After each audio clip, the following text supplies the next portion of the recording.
Looking for music that lifts your spirit and fills your heart? Experience the powerful sound of the Tabernacle Choir at Temple Square. Now streaming on all your favorite music platforms. Find the Tabernacle Choir on Spotify, Apple Music, YouTube, Amazon Music, and Pandora. Let the music of the Tabernacle Choir at Temple Square inspire you today and every day. Whether you're at home, in the car, or on the go, enjoy the beauty of their world-renowned sound anytime. The Tabernacle Choir at Temple Square, streaming now. Make game day yours. Tickets, food and drinks, stats, and streaming. Everything you need is in the Utah Mammoth app. Download today and make game night easy. Download on both Android and iPhone. Tusk Top. We're all locked in now. Your home for the best sports radio in Utah is right here on the KSL Sports Zone. It's time to kick off your afternoon drive with Jake Scott and Ben Anderson. Allow me to introduce the best of the best. On 97.5, the KSL Sports Zone. Jake and Ben, 97.5, the KSL Sports Zone. Jake Scott, Ben Anderson. Thank you for making us a part of your day. How's it going, Ben? Doing well. How are you? Oh, I'm just enjoying so much the desert that is the sports scene right now. Just really trying to bask in it, like a vacation in Palm Springs during off season. Okay. Sedona. Yeah, something along those lines. Like it's super hot. It is warm, but we're gonna make the best of it. You know what I mean? Mm-hmm. We went to Palm Springs for our 10th wedding anniversary, and we chose the end of September, which turns out is the last week before busy season. So it still hit like 105 every afternoon. Mm-hmm. Like, it was still really hot, but it was quite lovely in the morning. But you know what a nice byproduct was? It was super emptied out. Yeah. We went where we wanted for dinner. It was easy to go where golf wasn't all booked up. It ended up being pretty good. It still got pretty hot, though. You forget that's a desert. That's why everyone else left. Yeah, everyone else recognized that. So it's not worth it. Oh, man, I have no idea how somebody lives there in July. Right now in Palm Springs has got to be unbearable. But I don't know how people live in Phoenix. I really don't. And I love Vegas, but Vegas in July, I've been there. It's rough. I don't know how people are living there. In light of my recent medical episode, I have to have an in-home nurse come and visit me once a week and changes all the stuff. I've got a PICC line in my arm that I can get medicine put in my arm. But he has to come out and change the dressing on it every week just to make sure it's clean, et cetera. And he said he grew up in Arizona and was talking about camping because I told him I'm going up to Yellowstone later this week. And he said his trick for camping was he would just take a sheet, no tent. He would jump in the water with the sheet and then crawl under it and lay down and go to bed. And I thought, that's got to be bottom 5 worst sleeps of all time. Soaking wet in the desert with just a sheet on you? That sounds awful. No tent? Yeah, awful. He was like trying to sell me on it. I think I'll stick to the pop-up trailer. When I was in the camp... But you do you, Leo. You're the man. Thanks for keeping me alive. When I was in the camping phase of my life, which, granted, was not all that long... Mm-hmm. We did you just take a tarp and a sleeping bag thing all the time. That's how we did it. Yeah. And then if it rained, you just rolled up in the tarp. Right. Stay dry. But it wasn't pleasant. No, but you didn't have to take anything, which was the entire point. You take a tent and all that stuff. You know what you have to do with it? Set it up. You know what you do with the tarp? Fold it. You roll it out. Yep. And you sleep pretty on easy. it. Yep. And yeah. then you Unfold, refold, ready to go. Pretty simple. Yeah. Doesn't take up a whole lot of room. I think there's some logic to the wet sheet in the approach in the desert, but that doesn't mean it's enjoyable. No. But is camping ever enjoyable? Now, I'm not counting like trailer camping like you're saying. But I'm talking and even like, that's not a hotel. But like sleeping on the ground camping. I have never had a good night's sleep. On the ground. Sleeping on the ground camping. Mm-hmm. I mean, it's enjoyable in other ways, but as far as I feel well rested, never. It's not a good night's sleep. No. And then when we were talking about worst feelings before we came on the air, like I almost left my keys in my car, and that feeling of when you realize that you've done it is a really bad feeling. How about when the tent first gets the sun in the morning when you're camping, and all of a sudden it goes from a pleasant, like 65 70, overnight. 65 Yeah. or whatever, and then in the tent goes straight to 94. Hades, 205 degrees. You're in a sleeping bag, and all of a sudden you're sweating bullets. Yeah. Terrible feeling. You were talking about the horrible feeling of locking your keys in your car, which for the most part now, technology doesn't really let you do it. I got saved by it today. You got saved by it. Yeah. You have a key. You have a keyless start. Uh-huh. You don't have to put it and turn the key. Which I kind of missed more than I thought I would, honestly. But it fell out of your pocket. It was sitting on the ground. You got out of the car. You didn't realize it fell out of your pocket. You tried to lock it, and your car said, "Whoa, dummy! Hey. Slow down. Yes, exactly. Hold on. Exactly. You're missing something here." I don't know how it knows that. I don't either. But Thank goodness it does. yeah, right. You would have had a much worse day. Much worse. Yeah. But yeah, that hot first, that tent morning heat is just Stiff awful. as a board because you've been sleeping on the ground, and then it's 1,000,000 degrees, and you're not walking out to anything enjoyable. Why is that when you are young, you can just sleep on the ground? It doesn't matter. What is it about the human body Yeah. that makes that experience so much less pleasant? Yeah. More doable as a kid, and as you age, basically impossible. I don't even like an uncomfortable chair. Yeah. Like the chairs we have on remotes, unbearable. Yep. I get it. I'm with you. Meanwhile, Christian sleeps on the ground all the time, I'm Yeah. sure. Look at him in there chewing. Roll top desk. Need a little dinner? You're not supposed to be eating in there, I don't think. Oh, is that? Am I selling Christian out for breaking the rules? No, I think I am. Is that a Hot Pocket? This is a particularly messy one. The sauce is spraying everywhere. No, we're good. It's wild. You're dipping it in a lot of ranch. Now you're really getting him in trouble. Fingers are greasy. You're just going to lick your Garlic fingers. sauce, You're just yeah. going to lick your fingers off and put them right on the board. Well, next up, I've got Scotty's ribs from the other day. Yeah. That's nice. I do feel like every time I see somebody, I need to lid check my coffee mug. You know what I mean? Just to point out to people, like there's a lid. Safe. There's a lid. Don't haul me away in shackles. I'm breaking the rules, but I'm not breaking them that badly. Oh, we can have beverages with lids. Is that against the rules? Are we breaking them on You camera walk by every day? we're in a radio cluster. So we walk down a hallway and FM 100, and there's a couple around us. Uh-huh. Everybody else has their drinks outside on the little shelf outside their studio. But to be fair, they aren't doing 4-hour live shows. Ours is a little different than what they do. Oh, I had never. Yep. I A had lot of them never- are voice tracking. Never even noticed. We don't have a board in here either. Correct. Which A lot of those people are talking in the mic and running the board. man, I feel all of a sudden though, because they have a drink machine and a coffee machine down the hall. Have I ever told you the story? I went to, I don't know. Well, anyway, Snoop Dogg was opening for 311, and so I went out to. I wonder what kind of crowd it was. Well, this plays into the story. I go out to America First Amphitheater out there, right?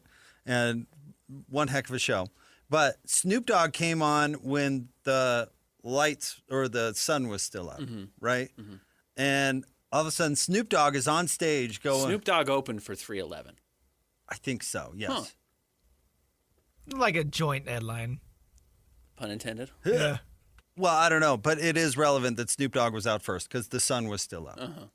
And Snoop Dogg on stage says, "All right, everybody, light up," or something along those lines. And so a lot of the crowd, as you would expect, followed suit.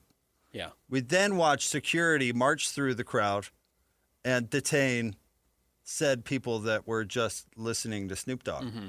So I feel like if you have a drink machine and a coffee machine down the hall, aren't you just inviting people to have beverages? 100%. You know what I mean? Also, narc Snoop Dogg. Come on, man. Well, I was it Snoop Dogg's fault? I mean, he is just. What year was this? Oh, like Okay, pre-medicinal. like 09? Pre the medicinal wave. No, yeah, like 2010. Yeah. Yeah, and that's a narc. That's Snoop Dogg outing his friends. Well, The he's people who paid money to see him. he is really just a character, and there is a part of his character. Yeah. which is now embraced by the Olympics and NBC. Mm-hmm. Martha. Yeah, he's pretty mainstream. Yeah, he is. If you would have asked me that in 1992 or whatever it was, whenever I was in junior high school, hey, this guy is going to be shilling for the Olympics. I would have called you crazy. Yeah. You mean the guy that may have murdered somebody in Long Beach? That guy?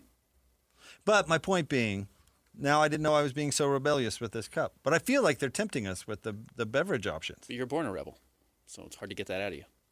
I have two. Mm-hmm. You're a freak. Although this thing is probably not spilling. Mm-hmm. Got an Owala bottle. Although it has spilled in my computer bag before, which was not ideal. Bad feeling. That's a bad feeling. Yeah. Opening to the up bottom of something and it being wet. Opening up, or find what's wet. Totally right. Whether it's your computer bag or your suitcase. Have you ever gotten home from a trip and all of a sudden something in the suitcase has exploded because it's wet here? Bad feeling. Pulling a cooler out and the little drain plug is not plugged in, and you thought, oh, when did that get pulled? Or did that never get plugged in? Because there is water everywhere, somewhere. You're an avid boatman. We showed up once to, we were at Bear Lake. And my buddy had a slip at the marina. And we showed up, and there was a boat that was definitely had its back end mostly underwater. And it was because they did not, the pump wasn't working, and they didn't, right. And so I can't imagine the feeling of that boater when they arrive at the marina realizing they did not put the plug in. Really dragging. And now half their boat is underwater. Tough feeling. What's that? What is the commercial? Want to get away? Yeah. The great Snickers. Great Koogly Moogly. That's great, pal, but who are the chefs? Yeah. Which might be one of the best sports commercials ever. It's a pretty random start, I know. Any place you want to begin, Penn? No, we've started. Want to get into, I don't know, WNBA stuff? There's really nothing going on. I never thought I'd say I missed the World Cup, but I kind of do. We talked a little bit yesterday. We have John Marino on the show, by the way, coming up at 3 o'clock. That is news. We should have led with that. Big John signed a new contract, a long 8-year deal with the Mammoth, so he's going to be around for a long time. Very like cool. that or don't like that? That was two. About hockey contracts. One thing I'm enjoying, two of them. Like that? He's knee deep in a hot pocket back there. Just neglecting his responsibilities. The contracts in the NHL. Should we start the show over? No. Is it too late? Dude, we're on fire. Let's go. The contract in the contracts in the NHL much more resemble old NBA contracts as opposed to now the NBA being so short term. Yeah. I was really curious to see the length of Marino's deal, and I thought immediately of Andrei Karolinko's deal, not bust potential, but length. And Andrei's was a 6-year deal. And you think of all the water that went under the bridge during Andrei's entire run of that contract. That seems so foreign to me now, where that used to be so much more commonplace, and how different it is now in the NBA, how much more everything is short term. I heard a quote from Lebron talking about how this is his 4th time doing free agency, which actually isn't entirely true, because he went through a run at Cleveland and Cleveland the 2nd time, and less so with New York, where remember he was signing these one-off deals where he was actually becoming a free agent. He did this in Cleveland, too, the 2nd time. You said New York. Apologies. I don't know where New York is coming. New York is nowhere involved, to my point. That Not yet. somehow came out of my brain. But he kept signing these one-off deals, like these 1+1 deals, really to hold the franchise hostage.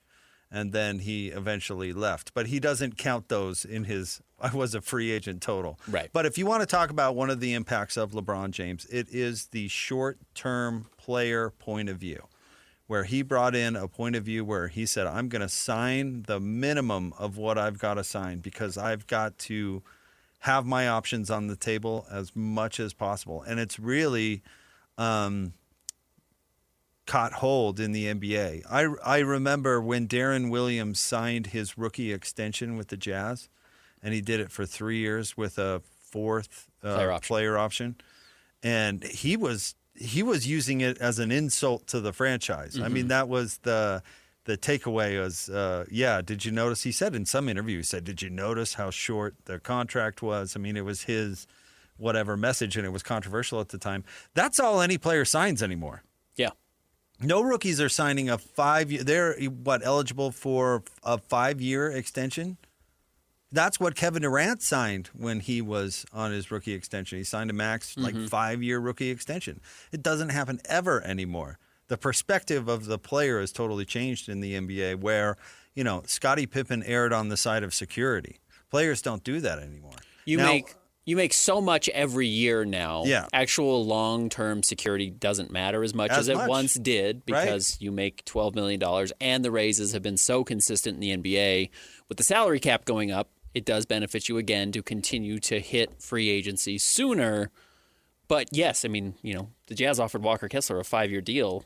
I'm actually not surprised Walker didn't want a 5-year deal. No. He's going to be 29 before he hits free agency again. No, he wants to hit free agency when he's 27. That's the player point of view that has really changed in the NBA, and it has not in the NHL for a couple of reasons that you allude to. The salary cap certainly has not spiked like the NBA, and I don't know, Ben, as we learn hockey, is it physically more taxing? Is the security more valuable because injury can be more severe? I don't know.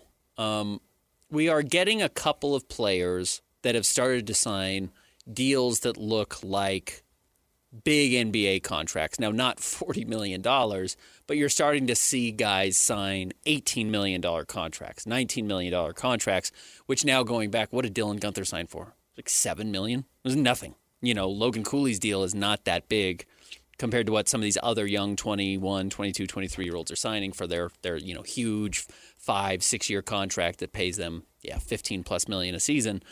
Leo Carlson, I think, just signed a huge deal. Anyways, the Mammoth have done a good job kind of getting a bunch of contracts done right before this is taking hold. And I don't know if it's new TV money that's coming in. I don't know if it's restructuring the value of where you think you should be, investing in your roster, if it's the top 6 players, the top 4 players, top 5, whatever it is, and then just kind of filling out the roster with role players elsewhere. I'm not sure exactly what that strategy is and why it feels like it's changing right now, but the Mammoth have a lot of good players, including John Marino today, on longer term deals at pretty affordable numbers that seems like you either keep for a long time or you can move if you have to. Again, it seems extraordinarily team friendly to me. I agree. But I don't know. That's why I really do find this stuff really fascinating, and team building, and where you spend your money and the types of contracts. And the NHL is a lot different than what I'm used to. But if you can lock up a player throughout their prime and just plan on that, it's nice. Makes Bill Armstrong's job a lot easier. There's a ton of value there. And you know what? Even if it doesn't work out, then you move on, because it's sports. You can make trades. I mean, these long-term deals seem crazy team-friendly to me. We should ask John. I will ask John Marino about it. We're going to talk to him again coming up in 40 minutes. Because he is 29. He's not 21. He's not 22. He's 29. Signing an 8-year deal actually at that age makes a little bit of sense to me, of just saying, this is it. This is the rest of my career. I don't want to worry about it. I don't want to change teams unless they trade me. If I drop off in the next 3 years or I have an injury, I don't have to worry about it. I've got $54 million now owed to me. I'm set for the rest of my life. This is totally fine. I get that. But, yes, it's totally different than the NBA. And obviously different than the NFL, which basically nothing's guaranteed. And I heard Cole earlier, they're front-loading it. Mm-hmm. So the back end of his prime, when maybe he's not as valuable, his actual price tag is not as high. But that, of course, is not how hockey works. Right. Enter AAV. I know. I'm aware. I'm aware of people using that. But you know what's crazy? And you kind of pointed this out to me. I'd say 90% of the people I've heard use that term now are using it incorrectly. Okay. It's not really applicable to basketball, so why basketball people would even use it makes no sense. Yeah, it really doesn't make any sense in basketball unless you sign a flat contract, which you can, but nobody does. And even then, nothing is adjusted if it's flat. Right.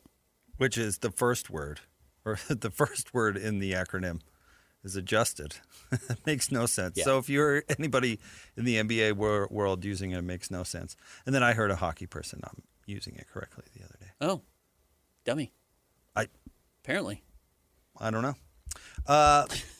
But in the case of this contract, it all evens out for cap purposes. But, I mean, you have a player that's now going to anchor. I mean, he's not going to, anchor like necessarily be the star of, but anchor your defense for his entire prime. Was half of the most productive or best statistical defensive pairing in the NHL last year. I wish I could remember the exact line from Forrest Gump where he's talking about how Lieutenant Dan invested his Bubba Gump money, and it shows the apple, and he's like, and now he says I don't have to worry about money anymore, which is nice. One less thing to worry about. Like now I don't have to worry about that guy for the next 8 years. Yeah.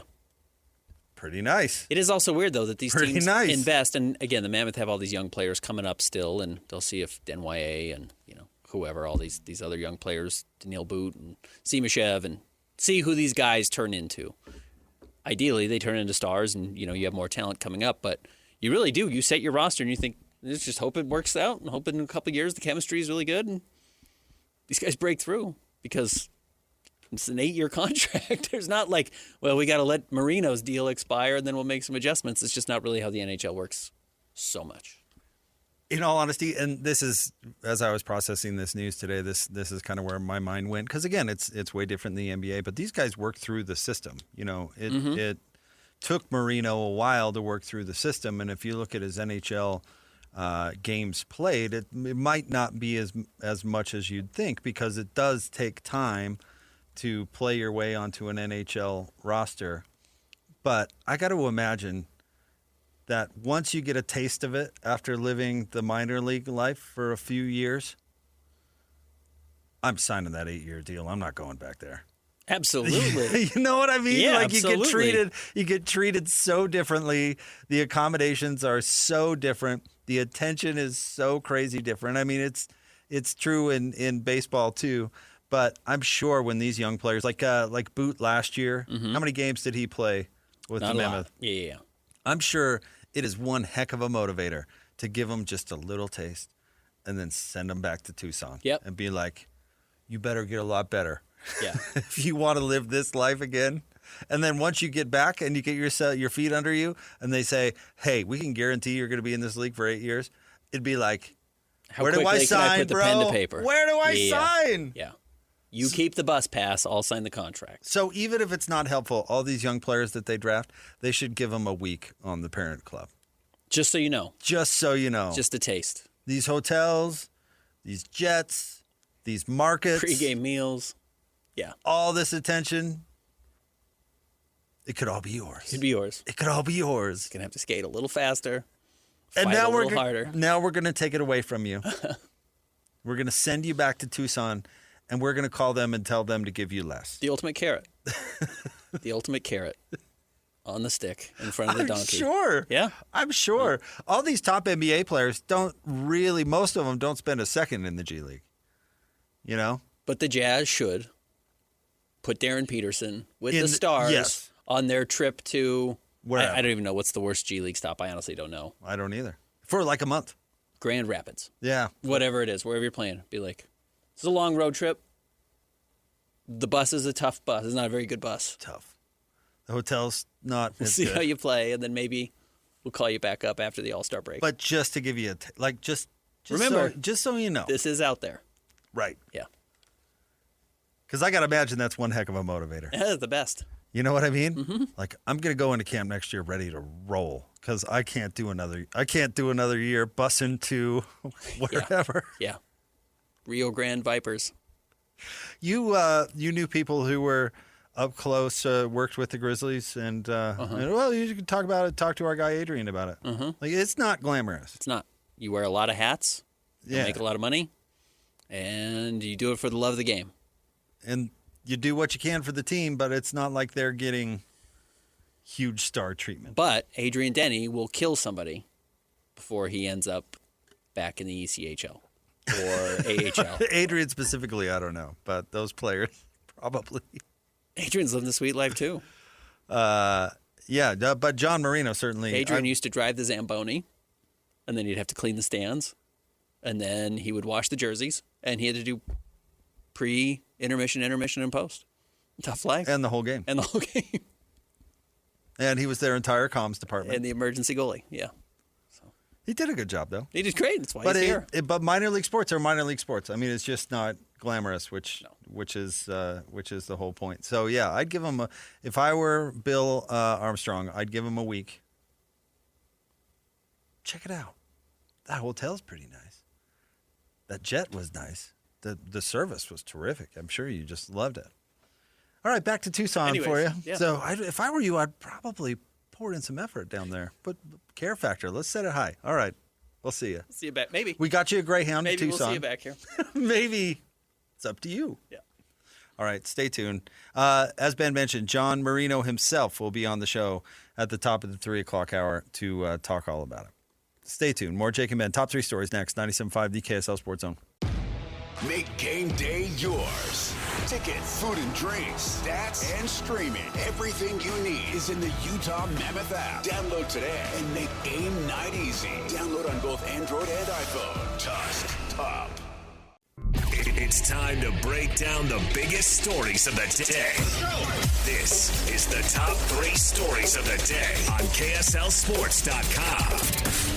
97.5 the KSL Sports Zone. Jake and Ben, 97.5, the KSL Sports Zone. I think we should make that permanent. So Ben and I have a television, monitor, just a TV. They just call them TVs. It's a TV. Have for some 60 or 70 years now. Yeah, television works. In the studio. And I don't know how to describe it exactly. Sometimes it generates some commentary on the show. We used to talk about Pitt McAfee a lot when we were in the midday because he happened to be on every day and was on mute. And it's not a very entertaining show to watch on mute, but I've never actually heard it. I've seen it a million times, never heard it. Now we get like NBA Today and NFL whatever. And Kendrick Perkins is on our TV all the time, as he is right now. And he just looks like a Ken to me. Well, he shaved his mustache and kept the beard, which is weird. He just looks like, I don't know. He looks like a Ken. Ken Perkins. I think that's my latest nickname. Okay. See what Ken's running his mouth about. Real there. creative there. I think so. Yeah. He just looks like, he looks more like a Ken. I don't know what a Ken looks like. What does a Karen look like?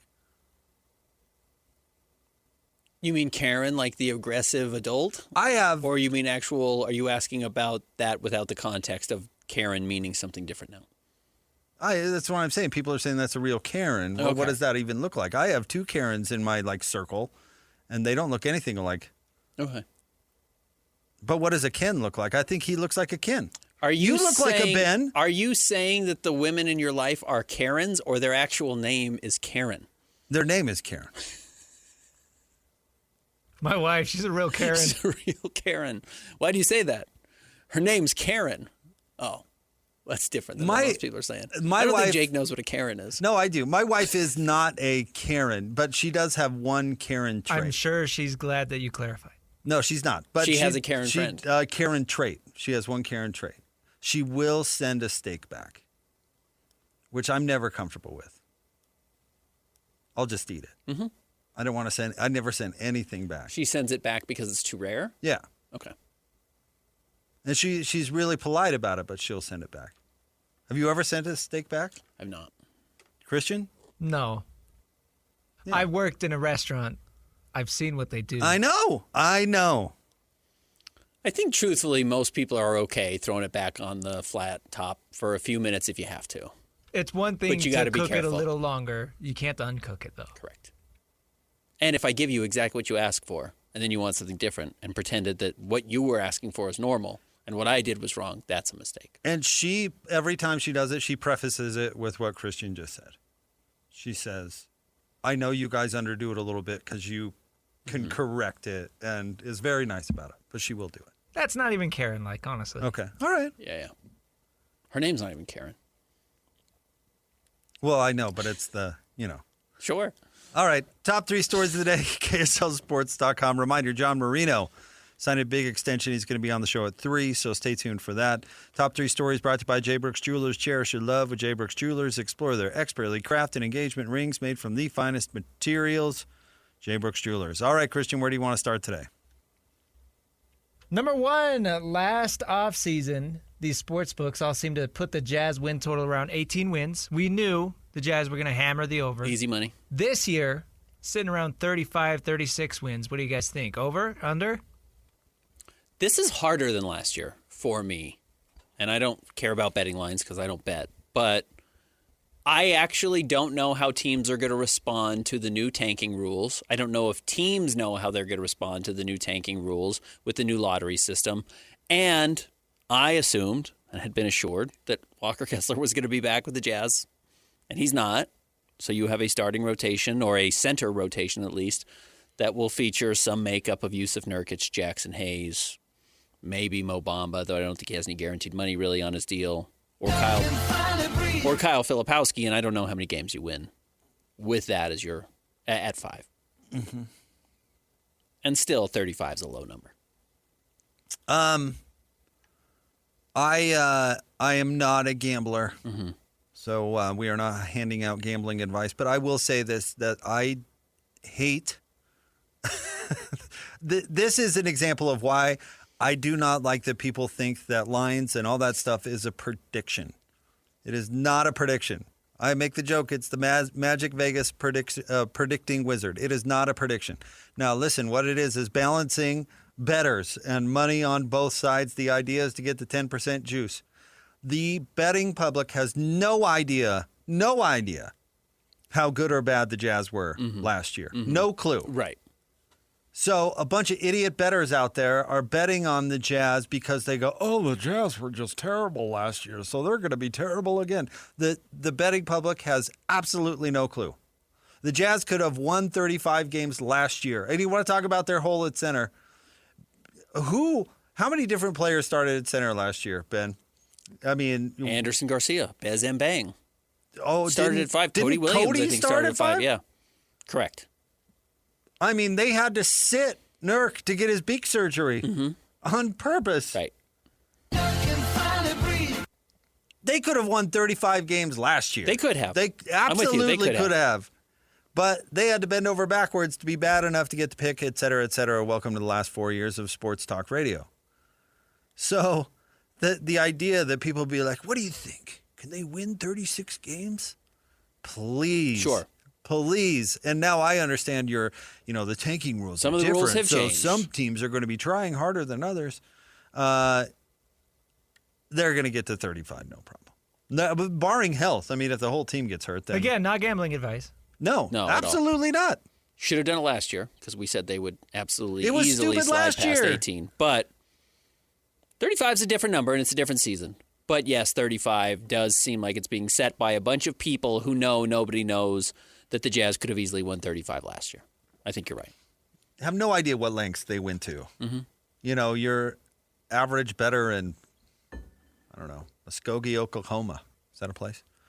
Has no idea what lengths the Jazz had to go to lose that many games last year. That was crazy.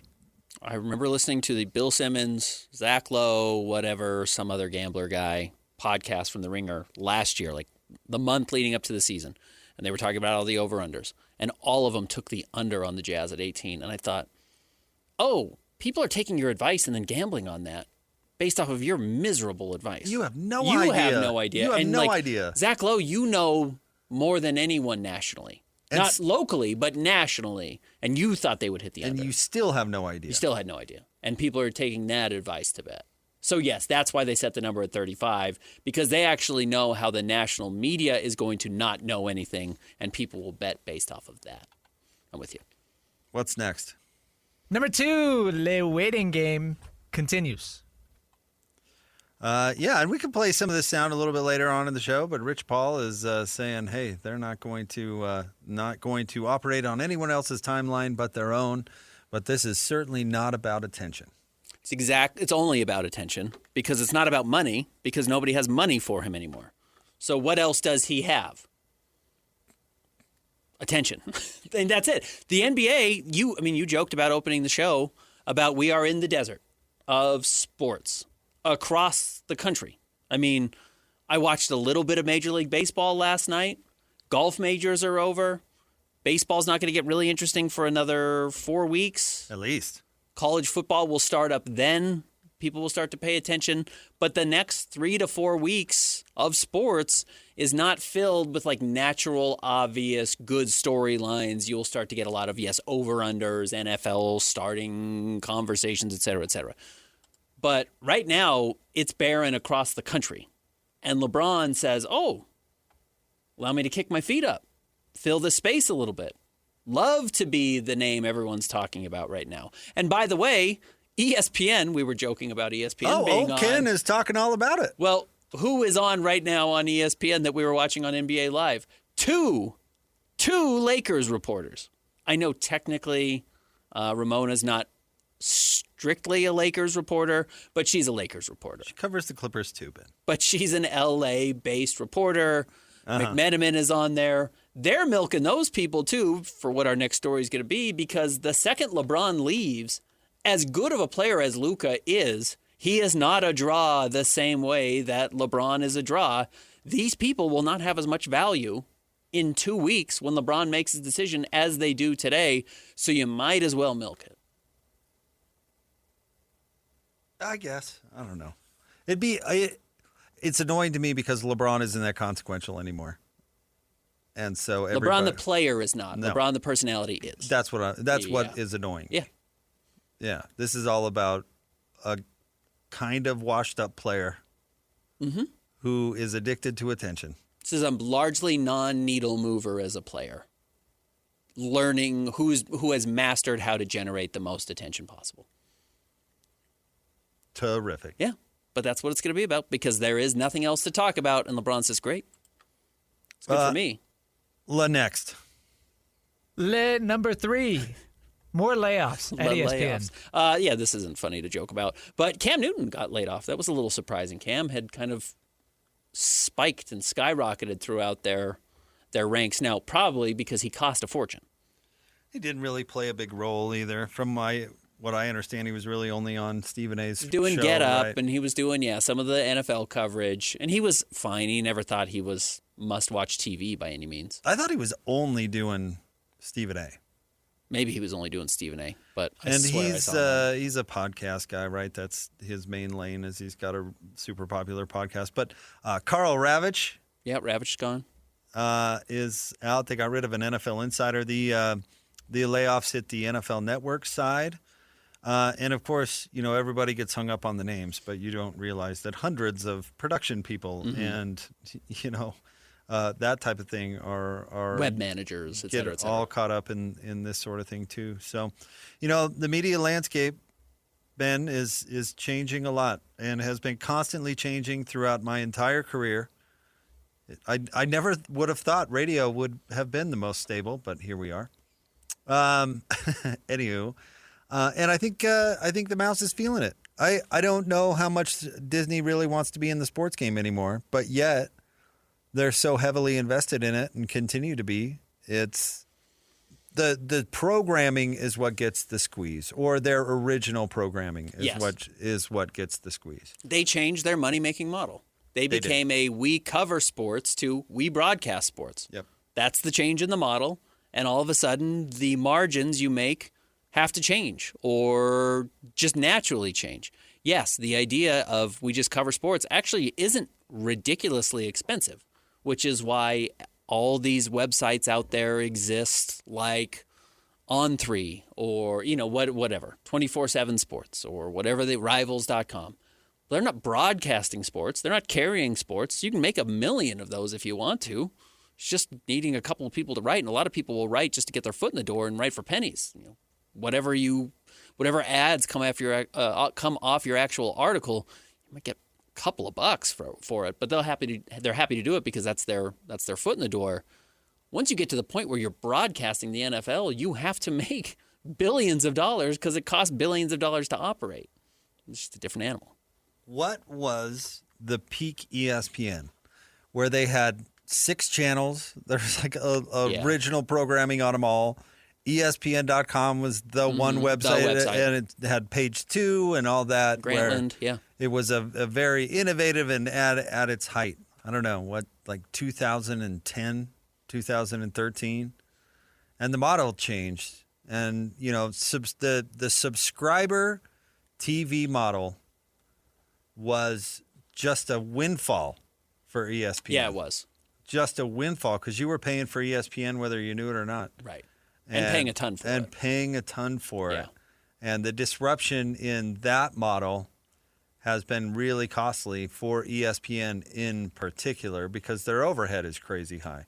You know whose overhead probably isn't all that crazy high? Man, pick a random channel like Hallmark. Their overhead is probably nothing.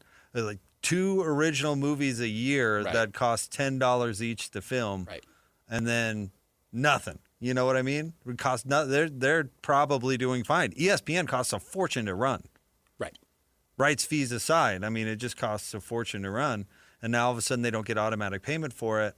And their streaming stuff is clunky at best. And they're in this nether region where you can't go entirely online because you're still getting money from the cables and direct TVs of the world who's saying, hey, our content needs to be exclusive. You can't give it away and repackage it and resell it. And all of a sudden now they're caught in between. And the business model needs reinventing.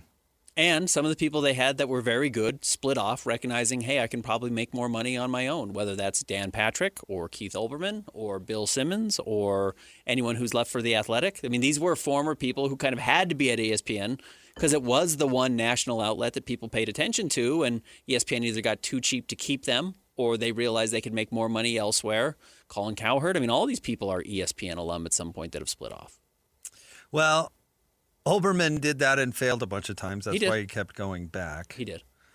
Cowherd took advantage of a rival who wanted a piece of the pie. When Fox really wanted to get aggressive and go after what ESPN had, think 2010 or whatever, he zigged when everybody zagged and he went to Fox. So, yeah, well, we'll see what happens with these big personalities. Good luck.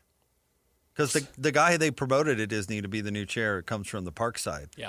So not the content side. Yep. All right, more next. 97.5, the KSL Sports Zone. Your home for the best sports radio for your afternoon drive is right here. This is Jake Scott and Ben Anderson on 97.5, the KSL Sports Zone. Jacob Ben, 97.5, the KSL Sports Zone. Jake Scott, Ben Anderson. Thank you for making us a part of your day. Big news today, Ben. John Marino signs a contract extension with the Mammoth. We talked a lot about it in the 2 o'clock hour. We're going to talk to John here coming up in a moment. In fact, he's ready to roll. Joining us now, as we mentioned, fresh off a contract extension, 8 years to remain with the Utah Mammoth. He is John Marino with us here on Jake and Ben. John, congratulations. Congrats, Thanks John. for coming on with us. Yeah, what's up, guys? Thanks for having me. We're doing well. How does it feel? I mean, 8 years is a long time. We've covered the NBA, and most contracts are 2, 3, maybe 4 years. 8 is a huge commitment. It's pretty standard in hockey, but as a 29-year-old, you kind of have an identity or an idea of what your future is going to look like. How does it feel? Yeah, it feels great to have that, obviously that stability of where you, live for at least a little bit of that contract, at least for a little while. There's a lot of, I've been traded twice too, so it's just nice to have that security. Yeah. Does it allow you to put down some roots here? And, I find it interesting it's such a nomadic lifestyle. Can you get used to it? Yeah, absolutely. Like you said, it's nice to have a kind of home away from home. Most guys go home to somewhere where they're from, but, you also can settle down in the city that you play and call that home as well. So, when you're going to be there for 8 years, it definitely helps the cause. All right, John, you had, I think it's fair to say, the best year of your career last year. Most points you scored, second most games you've played. You and Nate Schmidt were really terrific, one of the best defensive pairings and statistically the best defensive pairing in the NHL last year. What did you feel like was working for you last season that allowed you to have such a big year? Yeah, I think obviously, you want to credit your teammates and, everyone else who has helped out.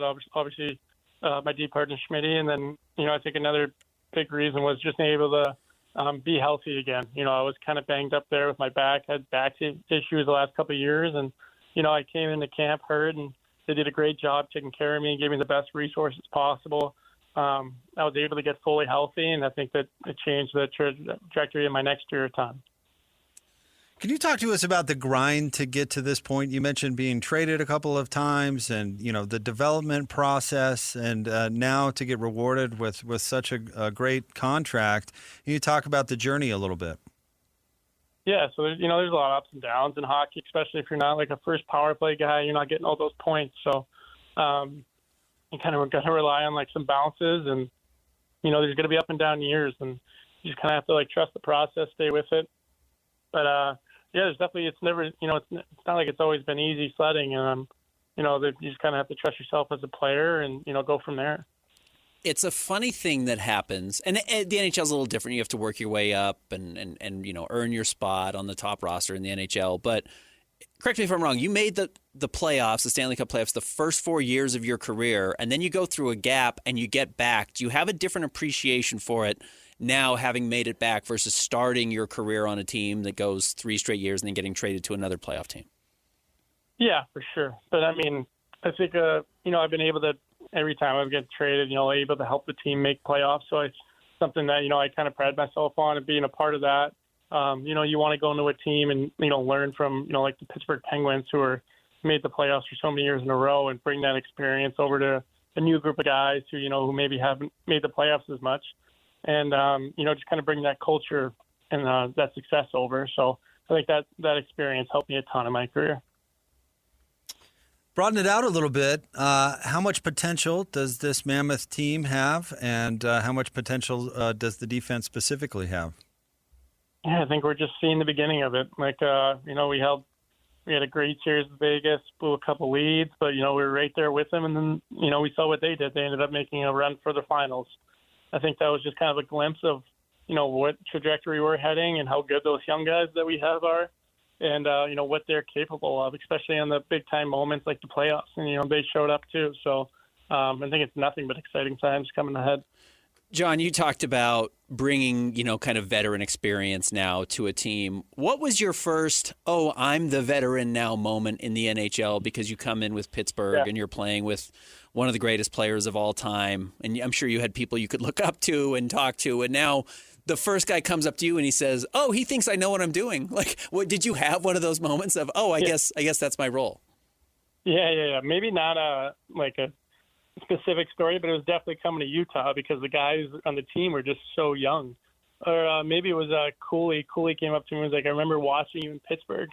And I was like, wow, I didn't even think about it, but you're like 20, 21 years old. Like, I'm like surprised you remember that, blah, blah, blah. It seemed like so long ago or whatever. But yeah, I mean, it was pretty cool to hear him say it, but then you realize you're like, oh, wow, like I'm one of the older ones now.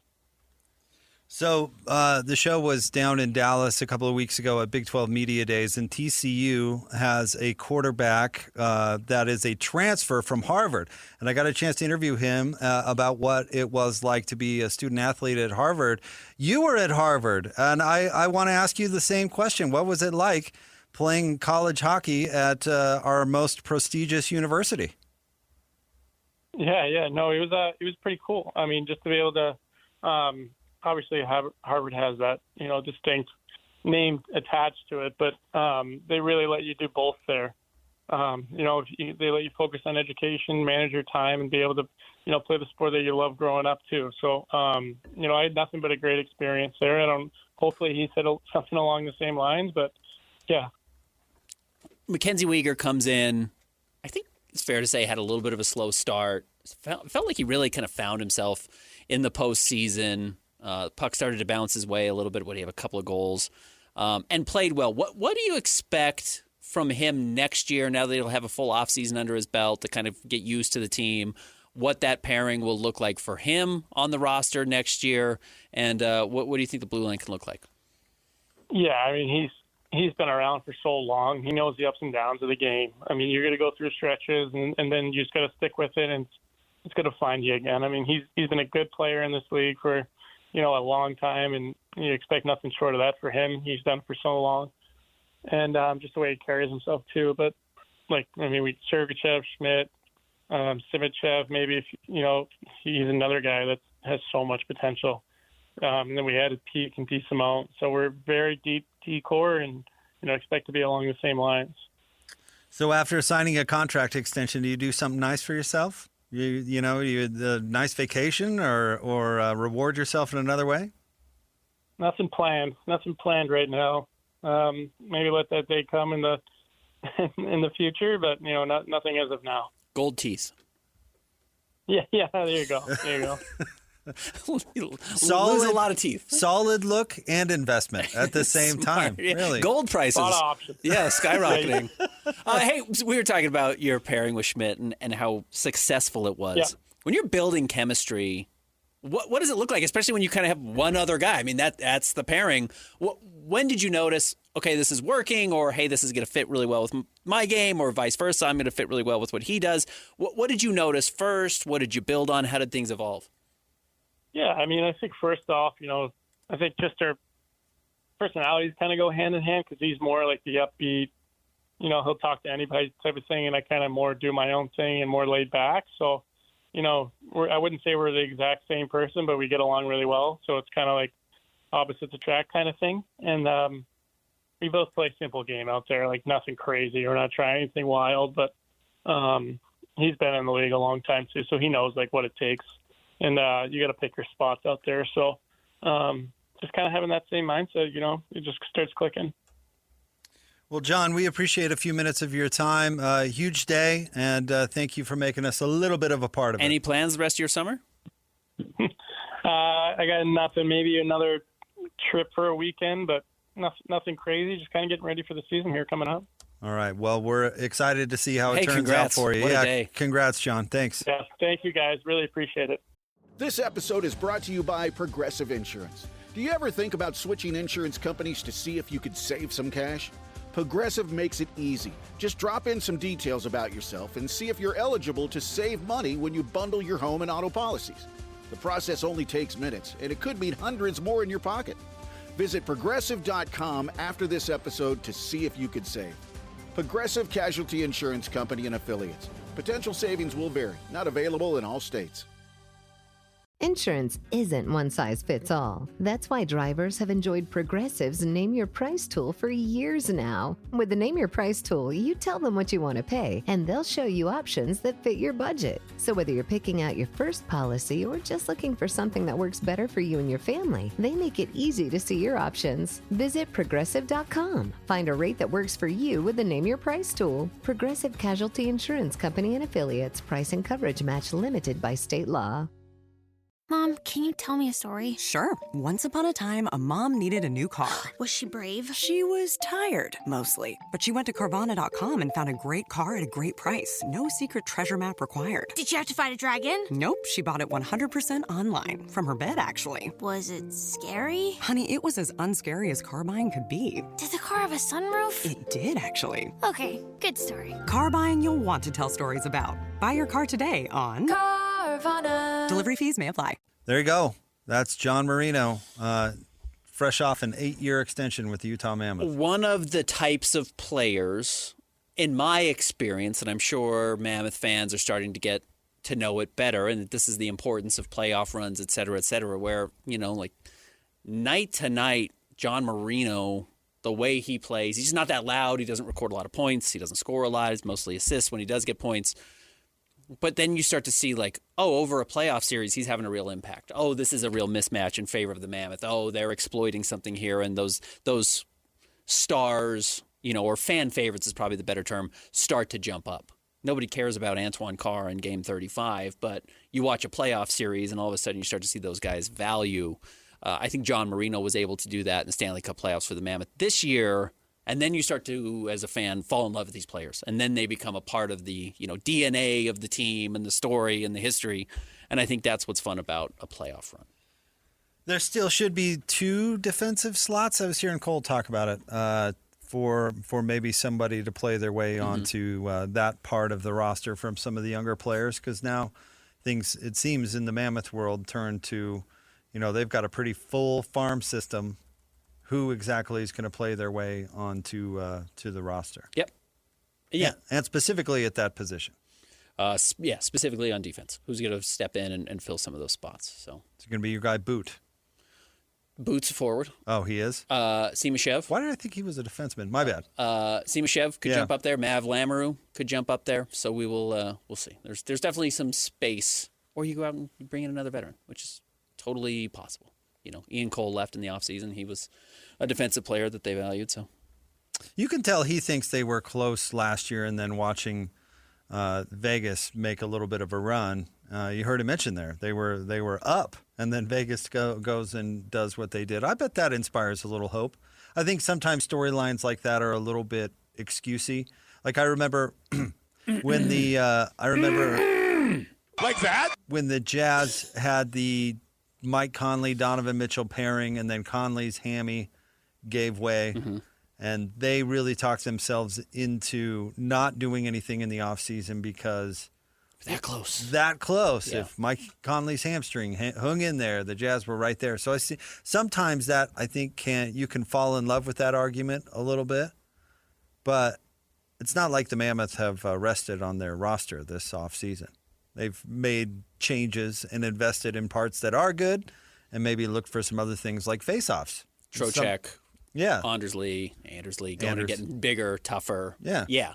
Gritty dudes. Those types of things. But you could tell that he thinks that they were pretty close to, not Stanley Cup maybe, but like who knows? But rattling off a couple of rounds. I prefer that approach from Bill Armstrong and Chris Armstrong and Ryan Smith in the front office over there.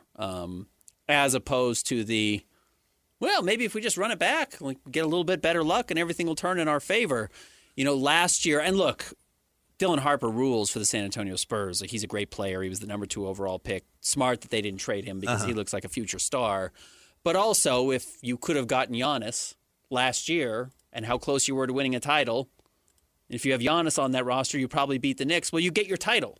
Like, you can love Dylan Harper. If Dylan Harper never gets you to a title, you probably will. I would think the Spurs probably break through. But there's truly no guarantees, and Wemby's body is never going to be a guarantee, and you never know if you're going to get back there. Getting the title is what matters, and you can bemoan losing a young player, but if you were to get a Giannis back and break through, no one's ever going to feel bad that you gave up on Dylan Harper if you were putting a ring on your finger this offseason. And now you've got to question whether you're going to get there or not. As cool as Dylan Harper is for San Antonio, if you don't win a title, nobody's really going to celebrate him that much. So that's what I enjoy and prefer from what we've seen from the Mammoth front office is it doesn't matter that you were close. You didn't get there. So you got to go get better. And they went and tried to get better. They've tried to get better. Yeah, but they haven't made, I think, any crazy moves. The problem I have with your Giannis logic is that's the same logic the Clippers used. And that's how they traded away Shai Gilgeous-Alexander to acquire Kawhi Leonard and Paul George, who never got them there. Correct. So I don't know. It's not a guarantee. I agree with what you were saying. I'm just not sure that's what the Mammoth are doing. I don't know. They've made moves, but it's not like they've traded Logan Cooley. No, they traded Cole Baudouin, mean? But that was not. Yes, Denoyer, that was not correct. The young superstar on their roster, correct. They did not trade Tisha Ginla this summer. No, and even them, they fall into kind of the prospect category, and I guess Dylan Harper would have too. Mm-hmm. So yeah, I as I'm learning, I mean, I like what it appears that the Mammoth are doing. I really like that they didn't have too much ego when it came to the JJ Peterka situation. Mm-hmm. Like stay married to a problem just because they traded away what looks to be a really good player in Doan to Buffalo, who turned out to be a guy. It'd be easy to dig in your heels and say, I'm going to make this work so I don't look foolish. And they did not do that. They moved off it and are going in a different direction, which I think is really smart. The Hawks. They made a mistake drafting Zachary Rizachet with the number 1 overall pick. Right. They ripped the Band-Aid off. Yep. They said, dang, that stinks. He's not Steph Castle. He's not Alex Sarr. He's not some of these better players from that draft class. Too bad. Would love for him to be better.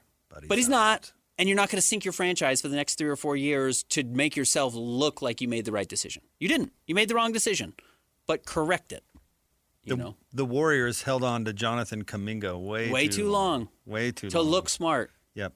dig in their heels and say, no, we're going to force you to be the guy. And Made them worse. And then decided that he wasn't a guy, and then he thought he was a guy, and it turned into a whole disaster. So I do like that. Like that? And addressing little things. I think to get back to the Jazz example with Mike Conley, the hard part was the Jazz were so capped out there wasn't really anything that they could do. But they did need to nibble around the edges. That team was too small. Mm-hmm. That team's backcourt was not sufficient to make a playoff run. And maybe it wasn't a major move, Donovan Mitchell kind of move, but that team needed to do some things around the edges because they were flawed going into it and really weren't going to go anywhere. And that may be the nuance in the difference between what the Clippers did in your example, trading Shai Gilgeous-Alexander to get Kawhi and Paul George versus, and maybe it had the Spurs down that they wouldn't have had any wiggle room either. But where the Mammoth are still is they've gotten better and maintained flexibility. They still have T.J. Ginla. They still have Caleb Denoye. If they want to trade one of those players to get an Austin Matthews or a Dylan Larkin or whatever the big trade is, technically that's still on the table for them. They didn't mortgage everything. When the Jazz went out and got Mike Conley and Bojan Bogdanovic, they basically mortgaged everything. They didn't have future draft picks to trade. They didn't have financial wiggle room. That had to be the team that broke through, and when they realized it wasn't, they were just kind of stuck treading water or slowly drowning. So good for the Mammoth. I don't think that's where they are today. Well, that's the reason Well, let me put it this way. The Coyotes forever managed the team on maximum flexibility. That was the ethos of the club. Yeah. Maximum flexibility. Meaning we have the money to do anything, but we're not going to do anything. Right. But what, new ownership, what did they do with that flexibility? They had salary, they had prospects, draft picks. They had draft picks. What do you do with all that to ensure that you are a good team for the longest time possible? And I think they identify players that they want to keep here for a long time, like Marino, and they're going to make sure that happens. And then leave yourself flexibility to do things around the edges and draft picks to draft the next wave of players that, it should be easier to be good and sustain being good in the NHL. It should, or at least from my perspective. No, you're right. It should. And that's why generally the teams that were good when we were young were good most of our lives. Yeah. Now it certainly helps when you get a superstar or draft a superstar, but teams that were run well stayed pretty good consistently. I thought to myself, man, the Red Wings are going to be good forever. Forever. Teams never go wrong. Clearly, that's not the case. But that was untrue. But, the Avalanche have been good most of our lives. They went through a little stretch. Yeah. But if you are run relatively well, it seems like things should be good. It is funny that the organization that Ryan Smith bought actually was extraordinarily well positioned to break through. They just needed not an idiot running the team. Well, they needed somebody who had resources. If we don't want to get into to name calling, sure. He had to run it on a bare bones budget because he chose to. He didn't have the scratch. Sure, maybe he didn't have the scratch. Oh, yeah, they're not playing at Arizona State because that guy is rolling in dough. I can tell you that. I guess he could have pulled a Donald Sterling and chose to, but I think that was somebody who didn't have the resources. Probably. I don't know what the circumstances were when it was sold to him in the first place, on how many options that they had to buy that franchise. But he didn't have the scratch to do anything. They had to trade all the good players because he couldn't pay them. He's not putting him in the Super 8 because he's Ebenezer Scrooge. I would hope not. But I don't know. Maybe he did. He hasn't been able to find money elsewhere to do anything since he sold them. So you're probably right. He probably just didn't have the resources to do it. But to the point we were talking about, they had all these future draft picks. They had a bunch of good young players already in the system that just needed extensions. They had some decent veterans on the team and seemingly had a very good front office. Bill Armstrong, Chris Armstrong wasn't on part of the team yet, but Bill Armstrong was very well respected in the business from his history. So they had good pieces. They had a pretty good foundation. You're right. They didn't have anyone to invest in it the right way. And Ryan has done that, and I think that's why you're looking at a team that's well-positioned to be successful. The question is, how do you go from successful to the top of the top? And that's the hard part now. All right. Stay tuned. We'll have more coming up next. Thanks to the Mammoth. Yeah, thanks to the Mammoth. Thanks to John Marino. That was great to get him on, so we certainly appreciate it. Stay tuned. More Jake and Ben coming up next. 97.5, the KSL Sports Zone. Queen Carvania stood haloed by the morning sun. An army hung on her every word. My champions, I have sold my chariot on Carvana. 'Twas a lovely SUV, an inexplicably queenly offer. They're even coming to the castle to collect it. Tonight, we feast! An offer you can feast on. Sell your car today on Carvana. Pickup fees may apply. Just doing it big, you know? Your home for the best sports radio for your afternoon drive is right here. This is Jake Scott and Ben Anderson on 97.5, the KSL Sports Zone. Jake and Ben, 97.5, the KSL Sports Zone. Ben, can I ask you about a concept story? We don't have to dwell on this per se. Concept or story. like a story, but conceptually, if I have if this is an issue or not. The Sophie Cunningham famous finger pointing thing. Mm-hmm. It became, and this is a non-story, but conceptually, I find it interesting. People were the WNBA Players Association said that they were not going to license merchandise or memes or whatever for the point, which has now become fairly iconic. And I do think it is funny. Or at least that initial clip was quite funny. And now it's become a big deal. But they're not going to monetize it. And the reason is, and again, she can monetize it. They're just not going to do it as a league or whatever. And their reason is, here, let me quote, the WNBA has a blanket policy not to monetize confrontation coded moments between its members. Players, however, are free to create and or license their own NIL with any brand. I was thinking about that. Should you want to monetize confrontation? Like, is that because everybody's clowning the WNBA for not making money when they're getting attention on something, which is usually what happens. But kind of conceptually, I get that. Do you really want to make money on conflict within your players? Do you want to market that? Is that a smart thing to do? So in a legal conversation, oftentimes you will see, and it kind of just gets thrown in, nobody talks about it because you just hear about like what the sentence is for somebody who commits a violent crime or whatever. Oftentimes in a decision, a legal decision, it also says you cannot write a book to profit off of the crime you have committed, because then you're encouraging people to commit crimes to sell the story of the crime they committed for $1 million. Then all of a sudden people say, yeah, my job is I'm a criminal, or my job is I'm in the WNBA and I fight people and then I sell merchandise of me being the fighting person, when actually it's bad for the brand.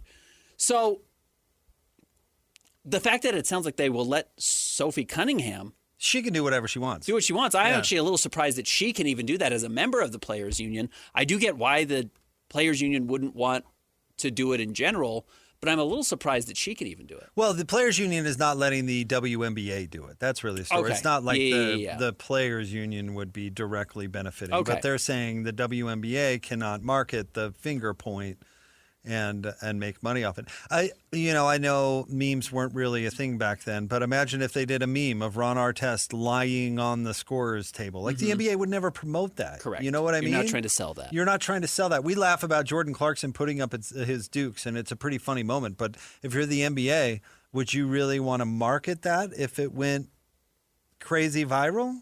Probably not. Yeah. So I don't know. The WNBA has been making some curious decisions, in my opinion, over the last couple of years, and they took some heat for this one yesterday. I don't think they deserve heat for this one. The Players Association or the WNBA. I get it. You don't want to market confrontation, and it might be tempting because this one's kind of funny and took the world by storm. But in general, if you have a policy where you don't want to promote that behavior, if for no other reason than the one you laid out a few minutes ago, I totally get that. I get it if it didn't feel to me like they were talking out of both sides of their mouths, because they love to watch Caitlin Clark get pummeled every night she steps on the court. Yeah, flying knee to the face. Yeah, that'll be great. True. We're not going to punish you. No technical foul. No personal foul. Whatever. Until Adam Silver apparently stepped in and was like, oh, you should You should do something about that. And I shouldn't use the term prize pig. That's your star. Don't let her get beat up. No. You want her on the court. You want her healthy. And they just don't get that. The players, the refs, apparently the Kathy commissioner. Engelbert didn't get it either until Sophie Cunningham apparently doing actually something that looked awesome and was funny.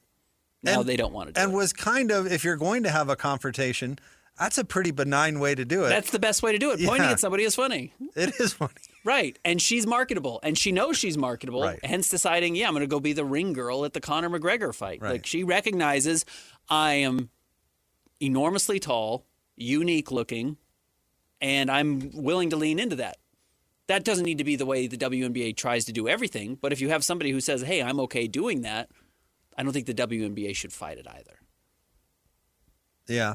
Yeah. I do get it as a policy. Maybe the argument is this doesn't fit under that policy because it wasn't really a confrontation. Well, this really goes exactly back to our Kimbo Slice conversation, which weirdly, Kimbo Slice has become the most popular athlete on our show. Well, it all started over the with last few years. Bringing up bum fights. What did you call it, Christian? Mutually agreed upon street combat? I can't remember exactly what it was. Something along those yeah. lines. But basically, the court of law in our country will not prosecute two people who fight one another in the street as long as there's like a handshake agreement. And this has to go back to the dueling days of Hamilton and Burr, of just like, I guess. They said it was cool. They both knew what was on the line. As long as they went to New Jersey and did it, nobody really cared. The idea that as long as it's mutual, I guess, what are we going to get mad at? Nobody else is getting hurt here. But apparently the WNBA doesn't want that either. Whenever people say, and like histrionics is a thing, but whenever people say like, oh, the world is the craziest it's ever been, or, we're as divided as we've ever been and all this, it is absolutely hyperbole. Because if you want to think about that for a second, the sitting vice president shot a founding father to death. J.D. Vance and Nancy Pelosi aren't like, fine, Dawn, pistols? Somebody One ends of up us dead? is dying. No, this is not the craziest the world's been. No, it's really not. It's the most coverage it's ever gotten. By the way, do you know the rest of Burr's story too? That he like fled the country and tried to start a rebellion, like tried to start a civil war before the 100 years before the Civil War. Actually, my favorite storyline from the Hamilton play is that this ruined Aaron Burr's life too. Oh, big time. Nobody won here. This was a disaster. It's kind of what the Odyssey's about, actually. It's kind of like there's a real toll to conquest. Aaron Burr, I mean, he didn't pay the price. He didn't go to prison for killing a person, but he paid a heavy price. He did not get off scot-free for murdering Alexander Hamilton. Right. This is not the craziest it's ever been. No, it's by a long shot. I'm not saying it's not nuts. I'm not saying every day isn't wild, but correct. But anybody who says, well, this is the most crazy the country's position they've ever been in, it's not. Wrong. Incorrect. Wrong. You know, Kimbo Slice only lost one street fight ever, and it was to a Boston police officer. Oh, I don't even care. What was his record? I don't have the total. It's made up. The number's fake. That's the stat. I don't know. 99-1. His only loss ever in a street fight was to Sean Gannon, a Boston police officer. What's Sean doing now? Probably still 10 to upholding 20. the law. Police in the streets. Yeah, 10 to 20. That's probably. So to bring this back to the WNBA, maybe the lesson I'm taking from all this is, if you're getting the attention for the point, maybe side the policy a little bit, but also stop Caitlin Clark from getting stabbed in the eyeball with a fingernail. First and foremost. First and foremost, stop the stabbing, and then we can worry about Sophie Cunningham pointing at people. And you know what? Get better officials. I'll admit it. I'm not absorbing, to use our word, every single WNBA game played. But the ones I do watch are really horribly officiated. Caitlin Clark aside. I don't know how you fix that. Pay them more, I guess, or find better ones. Yeah, pay them more. But it really is a problem in that particular league. Like to another sport, Major League Soccer. Officiating is a huge problem. It's so bad. Yeah, it's really bad. In Major League Soccer. It makes it hurt. It really hurts the product. That is true with the WNBA as well. It's true with Summer League. My Atlanta. Maybe I should give actual referees more credit than I do because you see what happens when it's so bad. Well, in capitalism, the carrot is the money. So you will get better so you can get the money, the carrot. You are actually going to try and work hard to get there. Yeah, if the WNBA officials aren't making any money, no one's going to try that hard to get good at it to get that job. Oh, no. I kind of agree, disagree. I think the problem is not that they're not trying hard enough.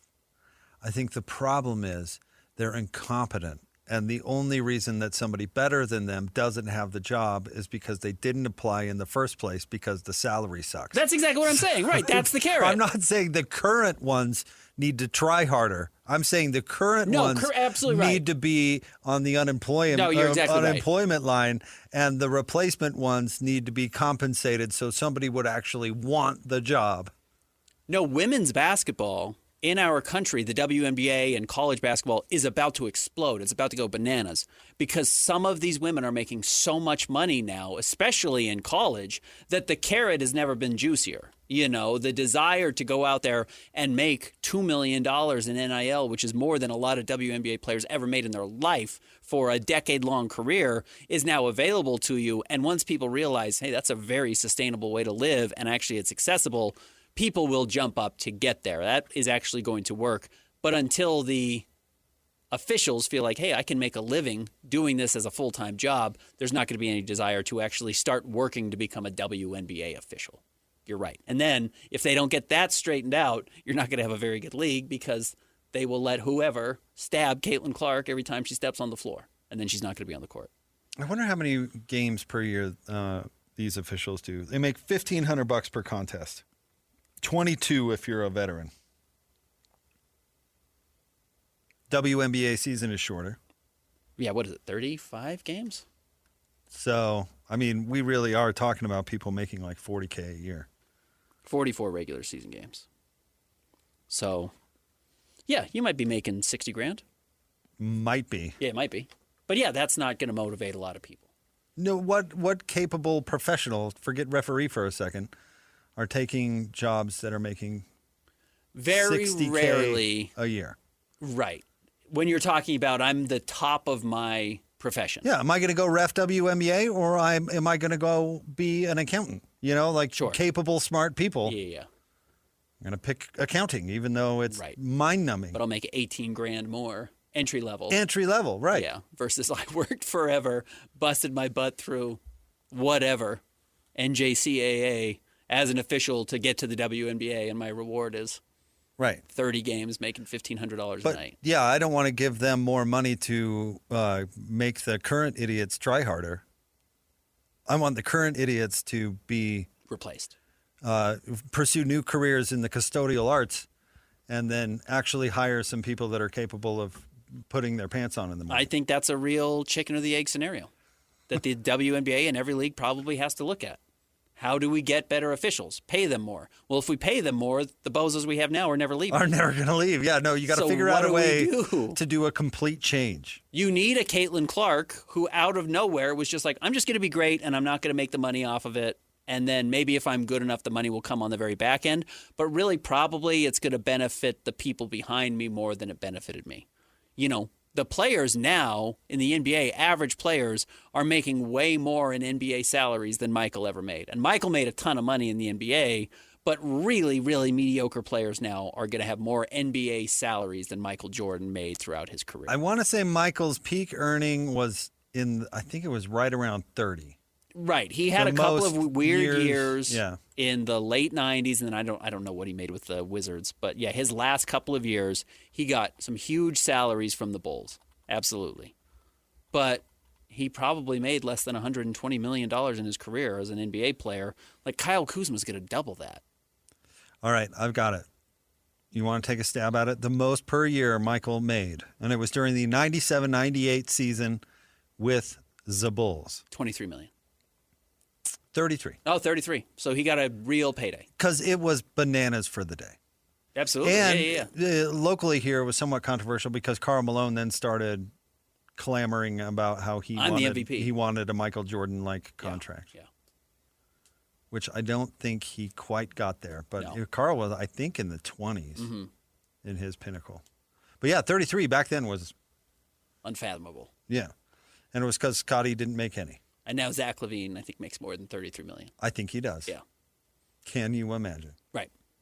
Walker Kessler. Walker. Yeah, Walker. He's just making Walker Kessler money. Silly. Yeah. But somebody does have to step up to play. And again, nobody feels bad for Michael Jordan. Michael's a billionaire several times over, I believe, at this point in his career.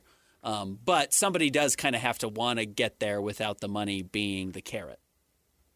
The greatness has to be the carrot for some people, and now we got to figure out which WNBA ref wants the carrot of greatness, being that's the greatest WNBA referee who's ever lived. By the way, an NBA referee makes like $500,000 to $750,000. Yeah, they do pretty well every year. It's a full-time job. It's a real thing. Overpaid. Sure. Pay them less and make the WNBA a more attractive position. Okay. Whatever Kane Fitzgerald is making, it's too much. That's fair. Or who's the notorious one that hates Chris Paul? Oh yeah, Scott Foster. Scott Foster. If he's making $10 an hour, it's too much. It's too much. He's dreadful. A lot of them are. And then they pretend, not to go off on a side rant, but then they pretend to go, we evaluate these refs in every second that they're on the floor, and these guys truly are the best ever. And you see those, these notorious names that are just awful. They're like, they're in the top tier and doing all these playoff games. Are you really evaluating every minute they're on the floor? Like Victor Wembanyama going full Zaza against the Knicks and being like, didn't see it. Don't know what to tell you. The 7'9" man who we're watching everything, defending the ball, sliding his foot under, which they don't miss ever in the regular season. Happens in the playoffs. Nobody saw it. Don't know what you're talking about, bro. What are you talking about? Yeah. All right, we'll have more Jake and Ben coming up next. 97.5, the KSL Sports Zone. This episode is brought to you by Progressive Insurance. Do you ever think about switching insurance companies to see if you could save some cash? Progressive makes it easy. Just drop in some details about yourself and see if you're eligible to save money when you bundle your home and auto policies. The process only takes minutes, and it could mean hundreds more in your pocket. Visit Progressive.com after this episode to see if you could save. Progressive Casualty Insurance Company and Affiliates. Potential savings will vary. Not available in all states. Evening. Buyer's remorse. Buy a new car? I'll be moving in. Let's get started. Sorry, I think there's been a mistake. I bought it from Carvana. You what? Yeah, great price. I even have 7 days to love it or return it. So there's no... No buyer's remorse. More like buyer's rejoice. I guess I'll let myself out. Congratulations. I mean it. Buyer's rejoice. Buy your car today on Carvana. Limitations and exclusions may apply. See our 7-day return policy at Carvana.com. The Sherwin-Williams Summer Sale is here. Get 30% off select paints and stains or 35% off our newest product, Emerald Symmetry, July 17th through the 27th. Whether you're refreshing your interior or exterior, we've got the colors to bring your vision to life. And with delivery, getting everything to your door is easier than ever. Shop online to have it delivered or visit your neighborhood Sherwin-Williams store. Click the banner to learn more. Retail sales only. Some exclusions apply. See store for details. Delivery available on qualifying orders. This is Jake Scott and Ben Anderson. Now, every day from 2 to 6 on 97.5, the KSL Sports Zone. Jake and Ben, 97.5, the KSL Sports Zone. Want to remind you about Win Ticket Wednesday, your chance to win big every week. This week, you can. This week's a good one. You can win tickets to go see Post Malone with special guest Jelly Roll and Carter Faith at Rice Eccles Stadium on July 28th. Tickets on sale now at livenation.com. Get your tickets today and listen to the KSL Sports Zone all day tomorrow for your chance to win. Can I ask you this, speaking of Jelly Roll? Did you see that he is getting a divorce? I did. From his longtime wife, who waited for him while he was in prison. Mm-hmm. If your wife waits for you while you're in prison, does that mean you automatically can't get a divorce? Or you can't leave her anyway? You know what I mean? It's an important question. She can leave you, but I don't know if you can leave her. Like a similar discussion. Remember when Lance Armstrong left his wife, who was with him through all the cancer stuff, and then left her for the country singer. Mm-hmm. Like, I think he should be obligated in some way to be married for the rest of his life. If she waits for you in prison, as long as she wants the relationship, I think you're obliged to be in. How long was he in jail? I don't know. We'll have to look. Because I do think that matters. So, yeah, if it's a weekend, whatever. Yeah, right. You've got a public intoxication ticket and had to go spend the night in the drunk tank. That's one thing. Jelly Roll spent a combined total of about a decade in and out of jail and prison from his teenage years through his mid-20s. Well, also, okay, so here's where I'm going to side with Jelly Roll, and it's the only time you're ever going to hear me say that in my life. She married a guy who was in and out of jail. Yeah. She chose that lifestyle. You can't be surprised when the guy who's in and out of jail, starting at the time he's a teen, and amasses a decade in prison over the period of time since before you met him through the time you got married, that like, oh, maybe consistency is not what our marriage is based on. It's not the foundation of our marriage. I'm not going to blame Jelly Roll for that. That might be Bunny XO's problem also. Not exclusively her problem. But also, if you choose to go by the name Bunny XO and you marry a man named Jelly Roll. Well, I don't think that was his given. And then you don't make it, no one's going to be like, wow, I can't believe the couple Jelly Roll and Bunny XO didn't die happily together. Okay. I'm just asking conceptually. I figure if she's going to wait for you while you're in prison, that deserves an extra level of loyalty. I think that's. Well, who initiated the split up? And did she have any role in him ending up in prison? Oh, what? You think she dimed him out or something? No, I don't know. Maybe it was a Bonnie and Clyde situation. I don't know. They did die happily, not happily together, but together. Yeah, happily, I don't know. Getting gunned down usually doesn't put you in a good mood. It's not really the best ending. No, that's rough. Christian, you've seen Bonnie and Clyde? Yeah. You have seen the movie? I think so. With Warren Beatty? I think. It sounds familiar. I know the story. Bank robbers, yeah. Yeah, but it's a pretty iconic movie. I've seen The Car. You've probably seen The Car. Where is it?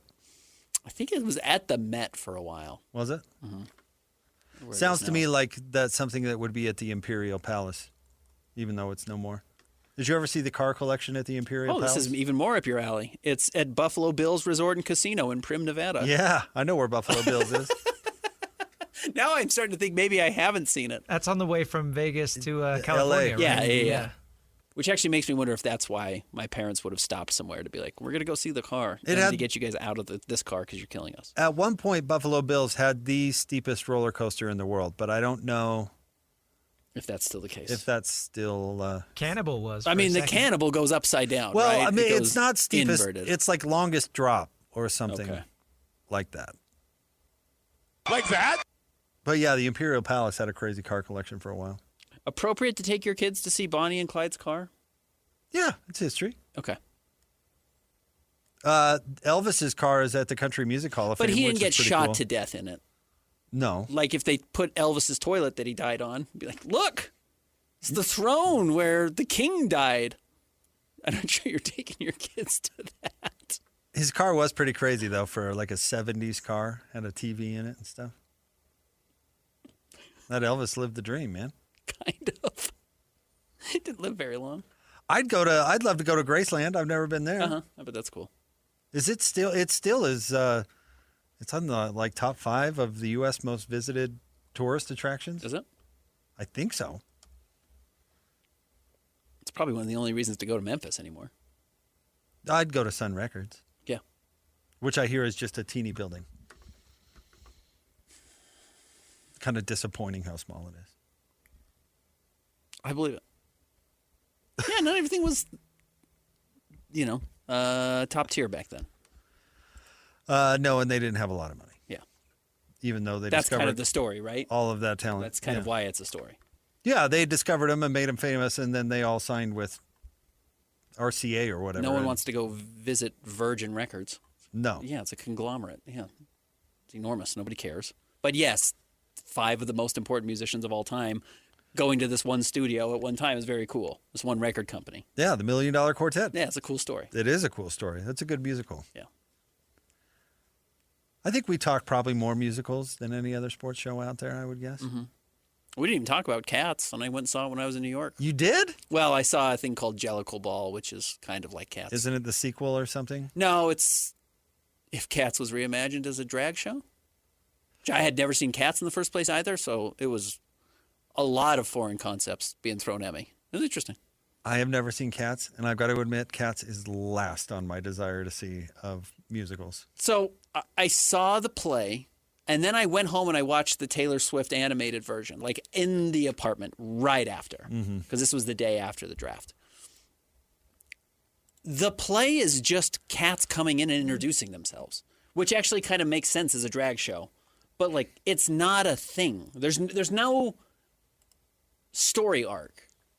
You don't start one spot and end in the other and be like, wow, I'm glad they wrapped that up. It's just a bunch of cats being like, I'm a cat at night. And you're like, okay, what's the thing? There's no thing. It's just cats telling you what their name is, and they do a little number, and then they split. It's really weird.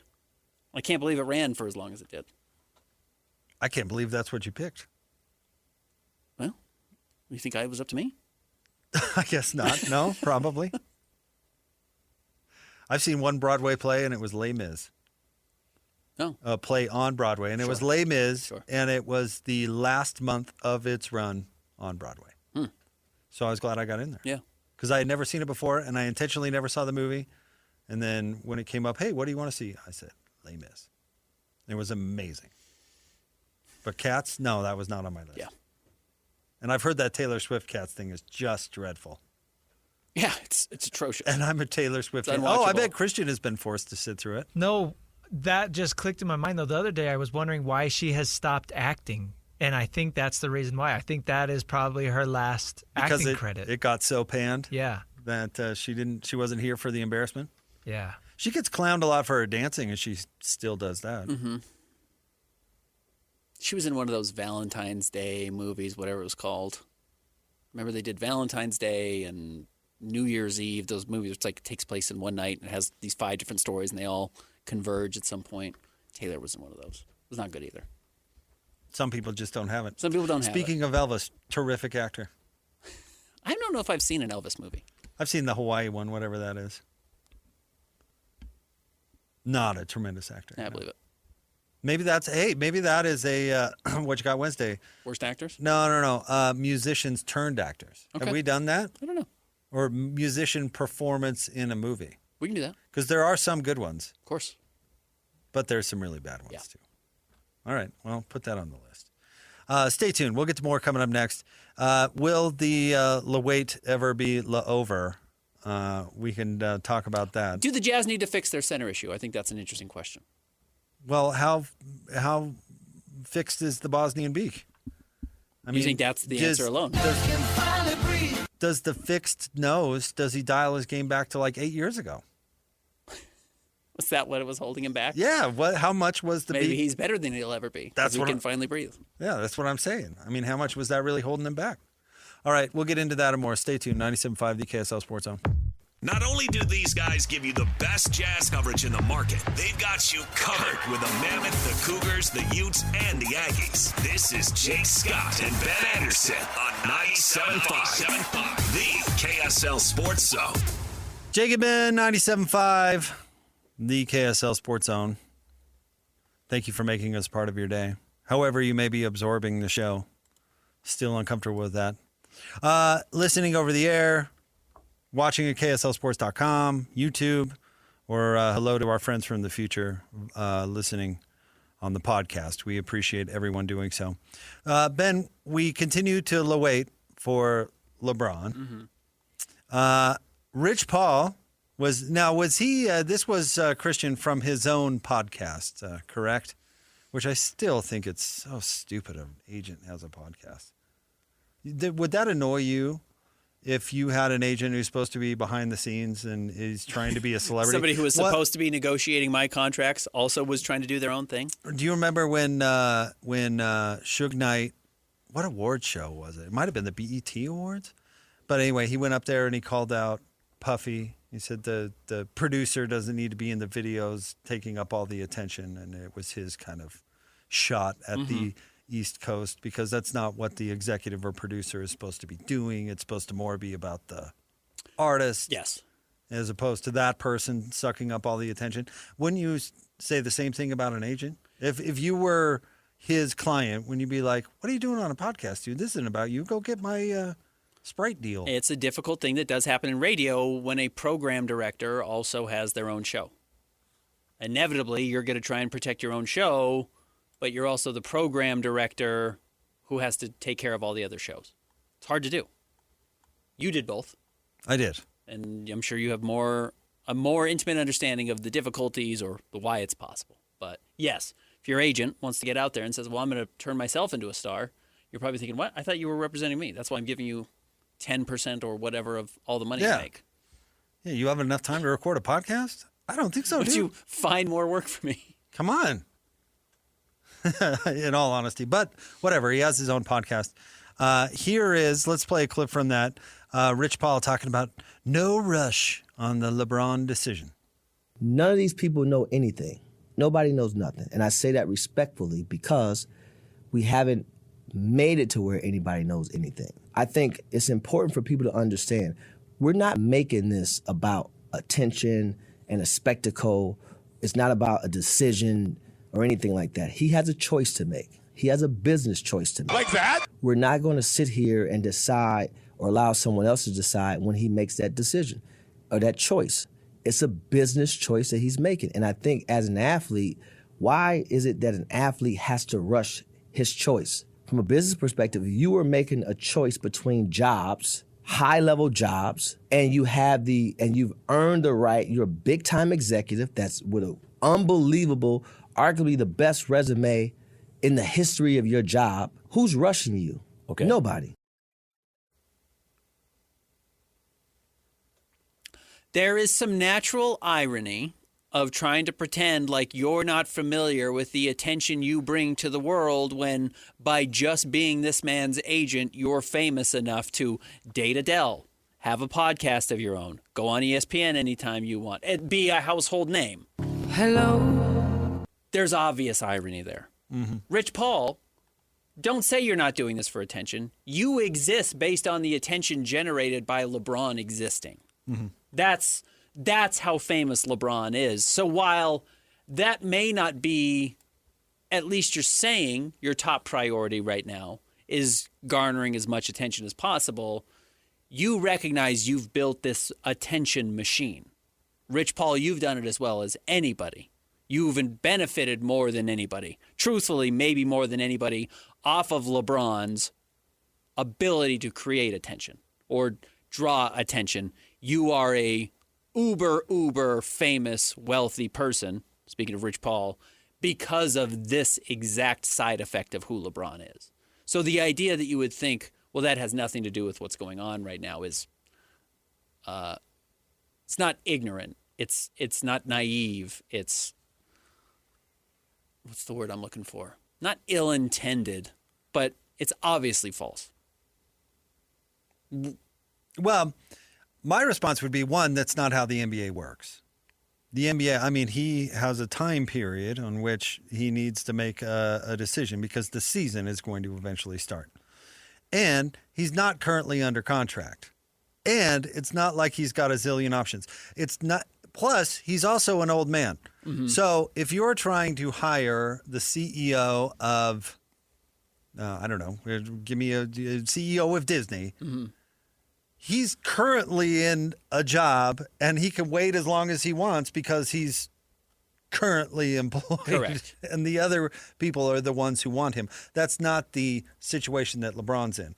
And again, the comparison to the business world. Also, if you're trying to hire a CEO that has earned everything and established everything and they can earn the right to take as much time as they want, that CEO is also on top of their game. They will be the most valuable commodity to this new company that's trying to hire them. LeBron James is no longer at the top of his game.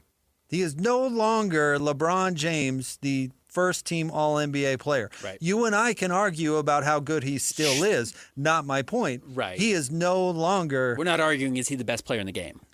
No. And I remember, I don't know how many U.S. coaches it was ago, but it was the U.S. coach that didn't put Landon Donovan on the World Cup team, and he clowned Kobe Bryant's last contract with the Lakers and said, why would you give that much money to a player that's not worth that much? And he said Americans worry too much about rewarding legacy and not think about, well, how are you trying to win? Right. You know? Yeah. Like, LeBron isn't that anymore. I think from a game I think standpoint. it was Jurgen Klinsmann, by the way. Yeah, thank you. Yeah, that's exactly who it was that said that. You know, he's not that anymore. And then to his point about how nobody knows anything. Yes, we do, because you are leaking stuff about this every single day. Now, what you're not leaking is the fact that there's not a great market for LeBron James.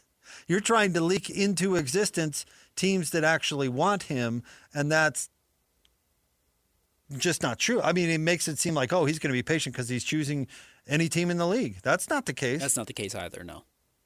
I mean, arguably, he has 4 spots that he could sign a vet minimum deal that he's considering, right? Golden State, Philadelphia, Cleveland, and Miami. And outside of Cleveland, we have really no confirmed interest in LeBron. Like Steve Kerr has kind of hinted at it in a joking way, and Draymond Green played golf with him. None of that means anything. You know? So it's totally this LeWaiting is absolutely about attention. 100%. Why? I don't understand why he has a podcast, let alone why he is saying that. One of the other things that Rich Paul said there was that this guy, LeBron, has the greatest resume in the history of this sport ever. He's also the most equipped person ever to make this decision and make it easily without needing to painfully bend over backwards. He knows more about the sport than anybody else currently playing. Yeah. He's been in the sport longer than anyone else currently playing. He's picking between 2 teams he's already played for in his career that generally, not entirely, but generally have the same ownership or front office as the ones he played for. Like, there's not a lot of weighing your options. You've talked about how a company came to you and asked you to be the program director. Now, they also told you it was like Vietnam. Yeah, which they is did. Insane. But at that point in your life, what were you, 35 years old maybe? Oh, not even that old. I was 33 years old. Yeah, somewhere in there. You were trying to determine what the future of your life was going to look like, and the decision you made there was going to play a big role in that. You needing to take a weekend, 2 weeks, a little while to actually kind of sleep on it, talk to your wife, make the decision all makes a lot of sense. It's not where LeBron is anymore. Because if that company were to come up to you now, you're in your early 40s. You've been doing this for 20 plus years. Mid 40s now. You know Rough. what to say no to. You know what you're not looking for. That was harder when you were 30 years old or whatever. LeBron is at this age now where he's in his 40s. The end is nigh. He's seen all of this. He doesn't need to sit and weigh the options. There are only 2 or 3 options. They all present mostly the same thing. Do you want the cute story of finishing in Cleveland where you started, your hometown? Do you want to go back to Miami and play with Giannis and maybe actually have a chance to win a championship? Or do you want to start something totally new in Minnesota or Denver or go play with the old guys in Golden State? It's like, okay, we'll throw Minnesota and Denver out. You're not going to go chase a title there. Maybe Golden State, whatever. But it's a bunch of old guys you never played there before. It doesn't really make a lot of sense. Philly is a little too ring chasey. So it's Miami or it's Cleveland. You've played for both of those teams. You know Pat Riley. You know the owner in Cleveland. You know the fan base. The only reason you're doing this is because you like that every day it's a storyline. That Ken Perkins is on ESPN. That Ken Perkins is on ESPN still talking about you. Mm-hmm. Do you think, let me ask you this, do you think he's secretly still waiting by the phone for the Lakers to call? Maybe someone will clear that contract. Have you ever had that friend that got broken up with and is just waiting by the phone for her to call? Like, hey, dude, do you want to, let's go out on the town. Maybe you'll meet somebody new. I don't want to meet anybody. Not ready. New. Yeah. Not ready. Yeah. The phone's going to ring any moment. You think LeBron's sitting there waiting for the Dave Lakers McMenamin to call him? I heard the Lakers want you back. They changed their mind. Yeah. They couldn't get Jonathan Kuminga, so now they're going to sign you again. The fact that the Lakers did, and I don't even mean this in a mean way. This is the Jurgen Klinsmann way. They just turned their back on him. They said, "Oh, no, thank you. We don't want you anymore. Like, we know what you are more than anyone currently in the NBA. We know what you are. We are ready to move forward without LeBron James, and it's going to be good for us." That's a sign of how little power he actually has. And he can't let it go. So, yeah, Luka has way more power with the Lakers, the franchise that he wants to be with, than he does. And you know what? It must have been awkward to sit around for an entire year knowing that. yeah, lame duck LeBron. He knew that they had no interest in being in the LeBron business anymore. They really should have traded him. I think he had a no-trade clause. Oh, I'm sure he did. Yeah. I think he was one of the few people, if maybe the only person who had one. So, well, after the old maid had to waive his, remember that? Mm-hmm. The Bradley Beal had one he had to waive to get out of Washington. Right. And then it followed him to Phoenix. What a ridiculous contract. Yeah, LeBron's got to be debating, do I want to have the romantic, cute story ending in Cleveland, but not compete for a title? Or I guess go to Miami and maybe compete for a title? You think Miami is closer to a title than Cleveland? I think if Giannis is actually healthy with Bam Adebayo and LeBron, and you'd get some hangers-on that would gladly go and be veterans and sign there, guys that are probably willing to wait a little bit to sign minimum contracts with the right team, you could get out of the East. Can any of them Miami shoot? Because that's the problem. It's the only thing you need. Giannis doesn't, LeBron doesn't, and Bam doesn't. So, yeah, that's got to be what you're looking for. And no, it's like Nick Richards, who's a center. So, see, I think that roster's pretty flawed. Yeah, they're pretty flawed, for sure. I don't know how. I mean, Spo's a great coach, so maybe if anybody could figure it out, it's probably him. But I don't know. But I don't think Cleveland's going anywhere either. I don't think LeBron is signing with a champion, is the truth. So that Last Dance thing's going to really suck. Yeah, the Last Dance was great because the drama, even though we all knew how it ended, it culminated with a title. One of the most memorable titles in NBA history, unfortunately for Jazz fans. No, this is going to culminate with LeBron throwing his entire team under the bus because they got ousted in the second round. Yeah, 6 games of playoff basketball. The final chapter. If the world were like a Sleep Number mattress, everything would adapt for your comfort. Your coffee would never get cold. Your flight would always be on time. And your mattress would always respond to you and your unique sleep needs. Sleep Number mattresses are designed to respond to your body and shift with your changing life, helping you fall asleep faster and stay asleep longer. To experience a whole new world of comfort, visit a Sleep Number store or go to sleepnumber.com. Sleep Number, to a good life sleep. Best thing that's ever happened to you financially. Go. Easy. Sold my car on Carvana. Amazing offer. Really? I hit 200 on the scratcher. Did the scratcher come to your house and hand you a check? No. How many scratchers did you hit to get that? I hit a button on Carvana.com once. Okay, that's fair. It's like the lottery, except you always win. Not like the lottery at all, actually. Exactly. Inexplicably good. Offers worth bragging about. Sell your car today on Carvana. Pickup fees may apply. Of the doc is going to be about LeBron's hamstring hurt. The rest of these guys played 49 games in the final year of his career.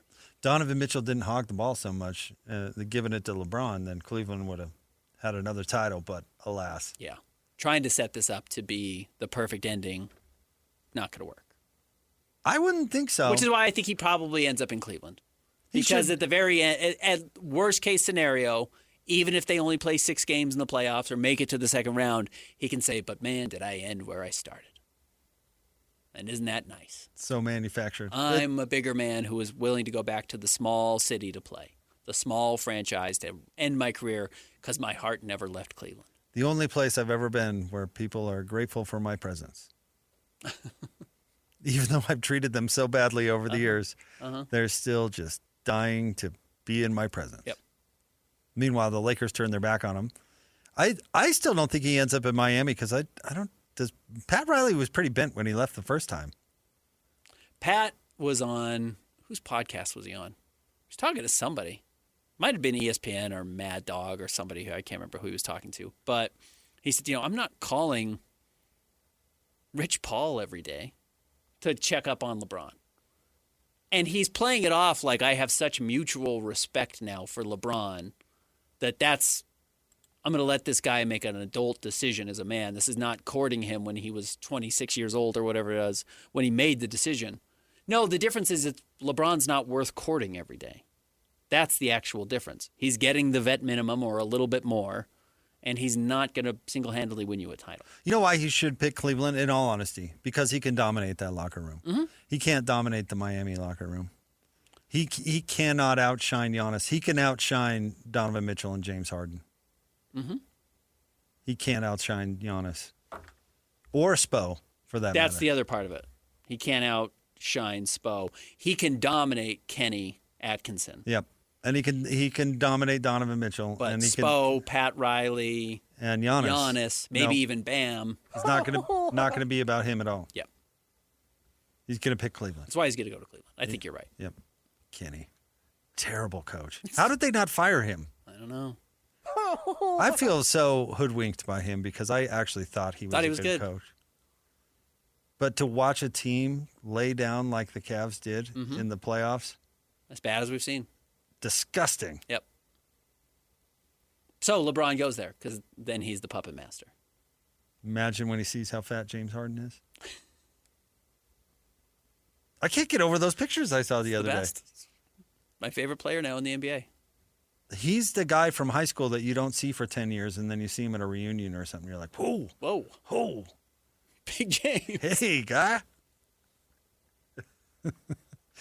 Hey, how's it going? You've been hungry. Don't say that to anybody at your high school reunion. You've been hungry. You've been hungry the last 10 years, huh? Can I get you something now?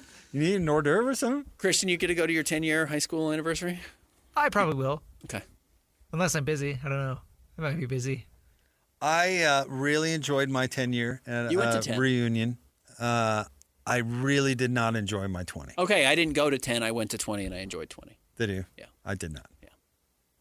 But 10 was a blast. I have several funny stories about my 10-year anniversary. Did you tell anyone it looked like they'd been eating a lot? You've been hungry? No. Oh, okay. No. Probably a good move. No, I did not. But it is funny when a group of people that are kind of more in the, 10 years after high school, you get more into the lockdown. A lot of people are married, life kind of cools off for a lot of people. And then they get the excuse to kind of cut loose with the old crew. Mm-hmm. Pretty funny to see where that journey took people. At 10 years? Uh-huh. Okay. 20 was, I don't know. I'll tell you what I did not like about my 20-year, because 10-year wasn't this way. Because I would think 20 would be great. You had a couple of kids, 20, got a good job, wife's got a great job. 20 years, all the old high school cliques and stuff randomly resurfaced, and it was just a reminder oh, I don't miss this that much. Yeah. Okay. Does that make any sense? Yeah, it makes sense. All right. I'm surprised that lasted at 20 years, but maybe I'm out of the ordinary. Sure. 10, I didn't really care. I was too busy having a good time. Yeah. 20-year was I'm over this. Yeah, you got it. And then 25, I didn't go. Oh, is that when they do 25? I think they did a 25. Yeah, I didn't go. It's too often. Too close? Yeah. All right. More next. Jake and Ben, 97.5, the KSL Sports Zone. Now at McDonald's, get a $5 McChicken meal deal or a $6 McDouble meal deal. They come with small fries, a soft drink, and 4-piece McNuggets. We're going to need a bigger tray. Get more value with your meal deal with McValue. Prices and participation may vary. Prices may be higher for delivery. If the world were like a Sleep Number mattress, everything would adapt for your comfort. Your coffee would never get cold. Your flight would always be on time. And your mattress would always respond to you and your unique sleep needs. Sleep Number mattresses are designed to respond to your body and shift with your changing life, helping you fall asleep faster and stay asleep longer. To experience a whole new world of comfort, visit a Sleep Number store or go to sleepnumber.com. Sleep Number. To a good life sleep. When she said I don't dance now, I make money moves, that was a mission statement for a whole new generation. Respect, but that's not the Mount Rushmore. Listen, cash rules everything around me. When that line dropped, it changed the whole hustle. The greatest tracks are never finished. They're just debated forever. Introducing the Sprite Living Track List. 50 tracks that shape the culture from 6 decades of hip-hop. Scan the QR code on a Sprite or Sprite Zero Sugar to see the full breakdown. Obey your thirst. Sprite. You're listening to this podcast, so I know you've got a curious mind. Here's a helpful fact you may not know yet. Drivers who switch and save with Progressive save over $900 on average. Pop over to Progressive.com, answer some questions, and you'll get a quick quote with discounts that are easy to come by. In fact, 99% of their auto customers earn at least one discount. Visit Progressive.com and see if you can enjoy a little cash back. Progressive Casualty Insurance Company and Affiliates. National average 12-month savings of $946 by new customers surveyed who saved with Progressive between June 2024 and May 2025. Potential savings will vary. Make game day yours. Tickets, food and drinks, stats, and streaming. Everything you need is in the Utah Mammoth app. Download today and make game night easy. Download on both Android and iPhone. Tusk Top. Your home for the best sports radio for your afternoon drive is right here. This is Jake Scott and Ben Anderson on 97.5, the KSL Sports Zone. Jake and Ben, 97.5, the KSL Sports Zone. Jake Scott, Ben Anderson. It is Tuesday. So that means, do you want to do a little Hot Take Tuesday? Sure. You want to lead us off, Ben? You usually hit us with a curveball. Let's set a good tone for Hot Take Tuesday. Good tone. This is based off of my own recent medical episode. You can unfriend somebody on Facebook the second they die. And then you can, listeners, if you're following me on Twitter, if I perish, if the next brain abscess takes me out, you don't need to keep following me on Twitter out of some level of guilt of like, well, he used to say stuff about the Jazz that I liked or didn't like Did you come up with this after looking through your contacts list yesterday? No, this one's actually been sitting because I actually am friends with some people on Facebook that are no longer with us, and I'm debating on how guilty I should feel if I unfriend them. So you still haven't even followed your own rule. That's why it's a hot take. Okay. Yeah. Well, off air, you were going through your contacts list yesterday, and you're like, oh, yeah, this person's not alive anymore. Yeah. Yeah, there's a couple of those, sadly. I don't know if I have the attention span to do that. To do what? Well, I don't know, to go in and unfriend anybody. Right. That's where most of it comes from, a general laziness. It's pretty dark to be like, oh, they passed away, time to go unfollow them immediately. Like, first thought? Or you're just saying, like, next time you happen to see their... If Twitter suggests a Ben post and I'm gone, don't feel guilty about unfollowing me. I won't be feeling bad about it either. So you don't need to. Go ahead. You greenlight it. And I should take my own advice. Okay. Is that all right? I don't know if I have an opinion. Like, Christian, there used to be a thing in the world called a phone book.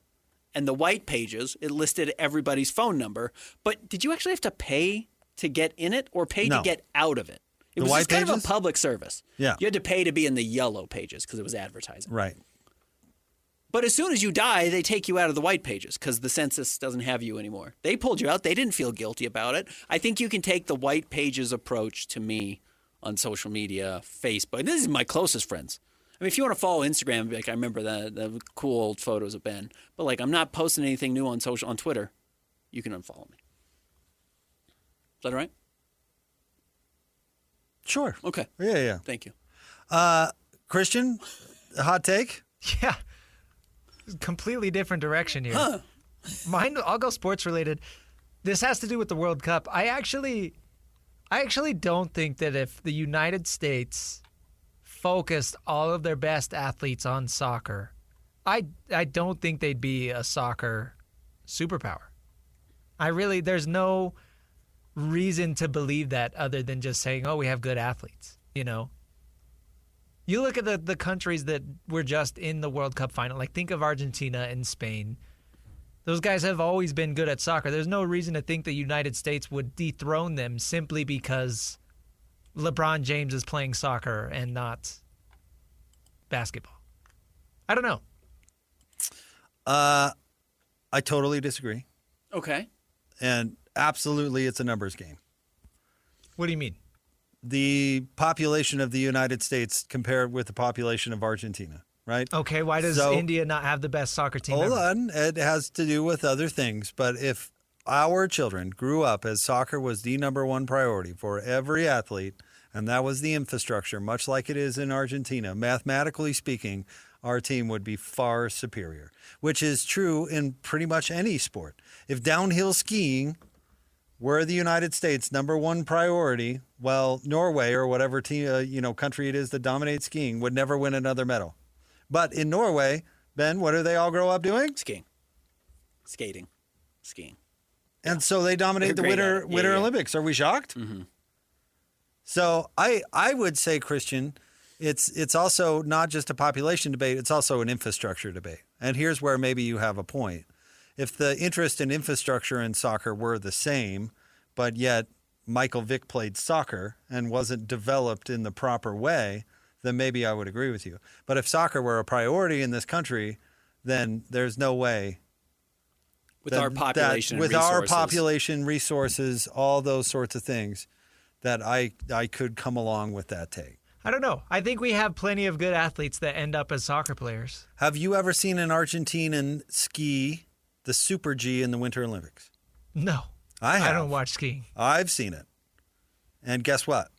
Slow.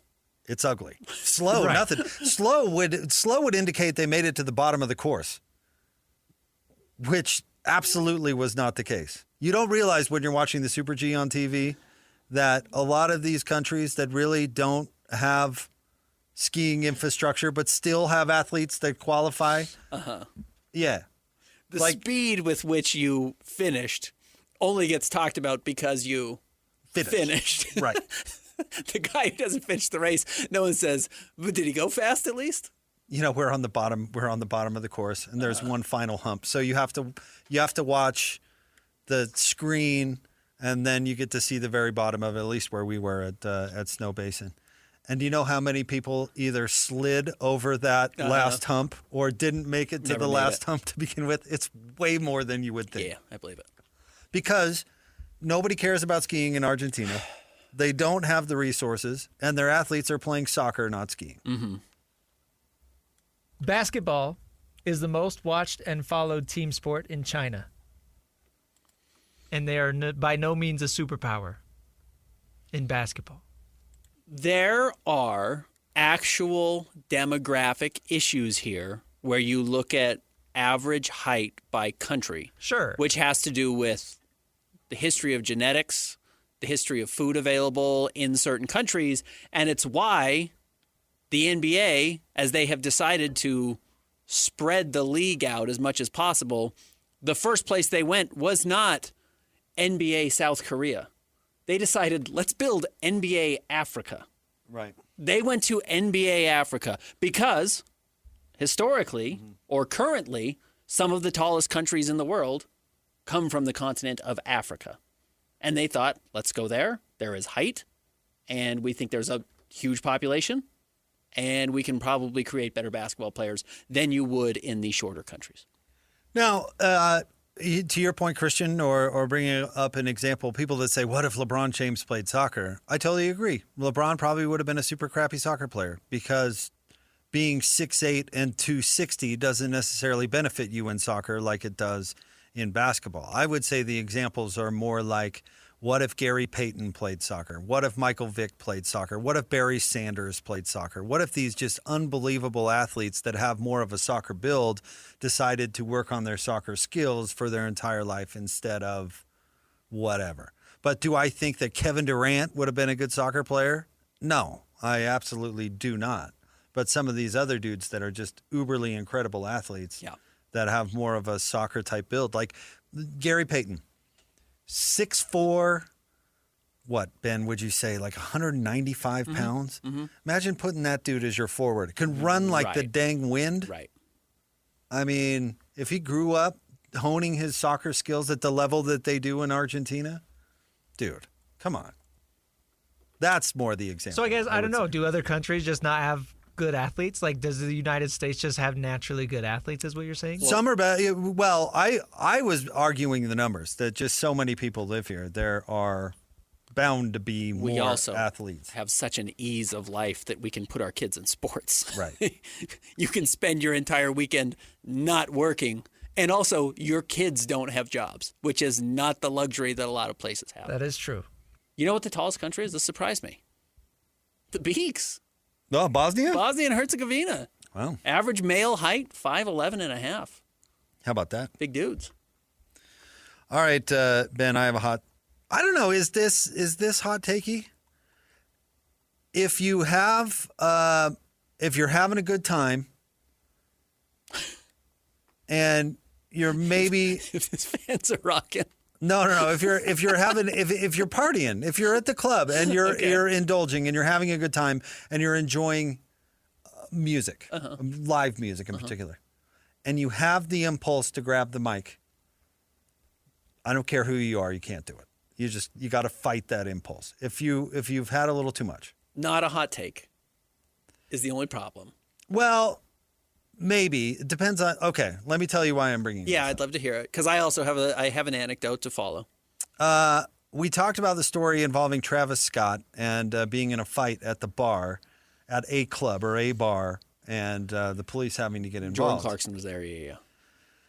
So Jordan Clarkson's role in everything might have been not exactly what we thought. Okay. The Jordan Clarkson's initial role was played off as he was a bystander trying to break it up. Maybe not. According to page 6, they were at the club and some other details have emerged. And I'm fast forwarding a little bit. I'll read here from the report.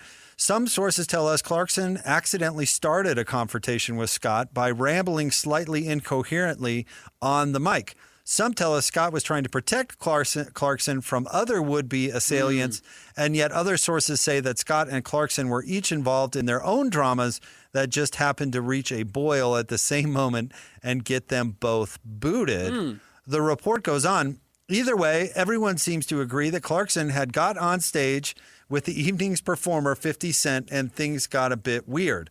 One source tells us, quote, Clarkson was going crazy. He got on the stage, took the mic. He was all over the room. Another tells us that Clarkson was talking smack about someone from the stage, though it was unclear who the insults were directed at. Quote, Clarkson was trying to show love. He was saying 50 is my family and we've been running things, says another source. But then we hear he was talking generically, but we don't know who to who. Toward, yeah. He was clearly dissing someone or dissing a group of people. Well, a fourth source, tells us Clarkson was confused, that Clarkson confused the audience when he gave an awkward speech about Biggie and Tupac. He was doing East Coast, West Coast. It went from talking S to Biggie. We're told some others at the party, which blah, blah, blah. Serena Williams, a bunch of other people there. So anyway, yeah. So Jordan Clarkson got drunk, grabbed the mic, and either started insulting people or started something that may or may not have resulted in a fight with Travis Scott. Rare L for my guy Jordan Clarkson. But I'm saying you're an NBA champion. You're kind of a big deal. You're liquored up. You probably can get up there and grab the mic. You just probably should. This is my fear, and I know he was invited to do it, but last week we played Bear Bachmeier and Tiger playing guitar at something, getting up on the mic. The reason they're up on the mic is not because they're great guitar players and singers. They're up on the mic because one of them's the quarterback at BYU and one of them's a receiver. Does that entitle you to the microphone?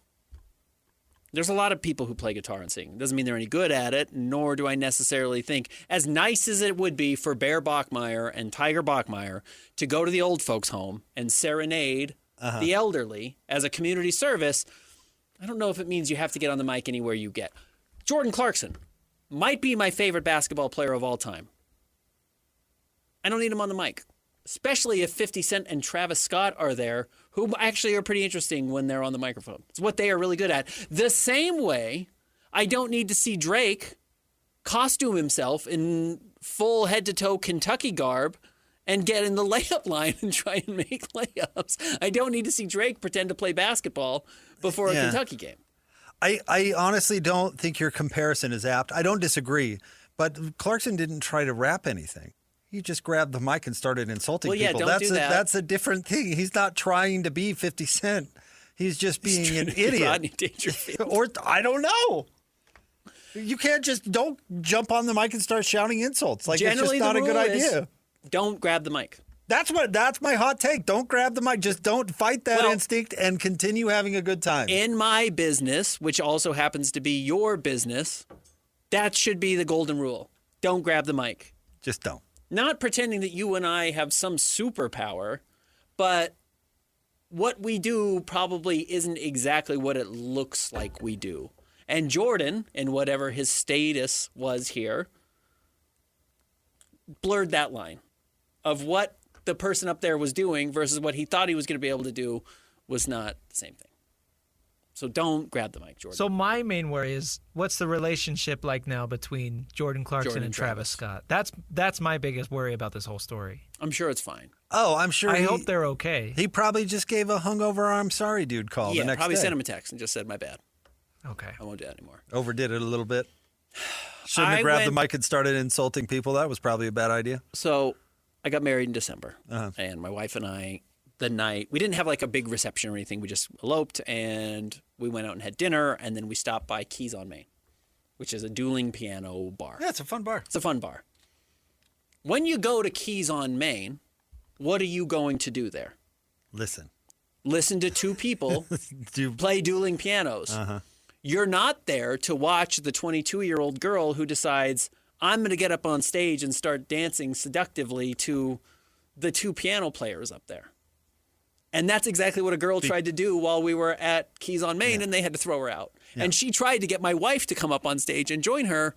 My wife is in her 30s. It's not going to happen.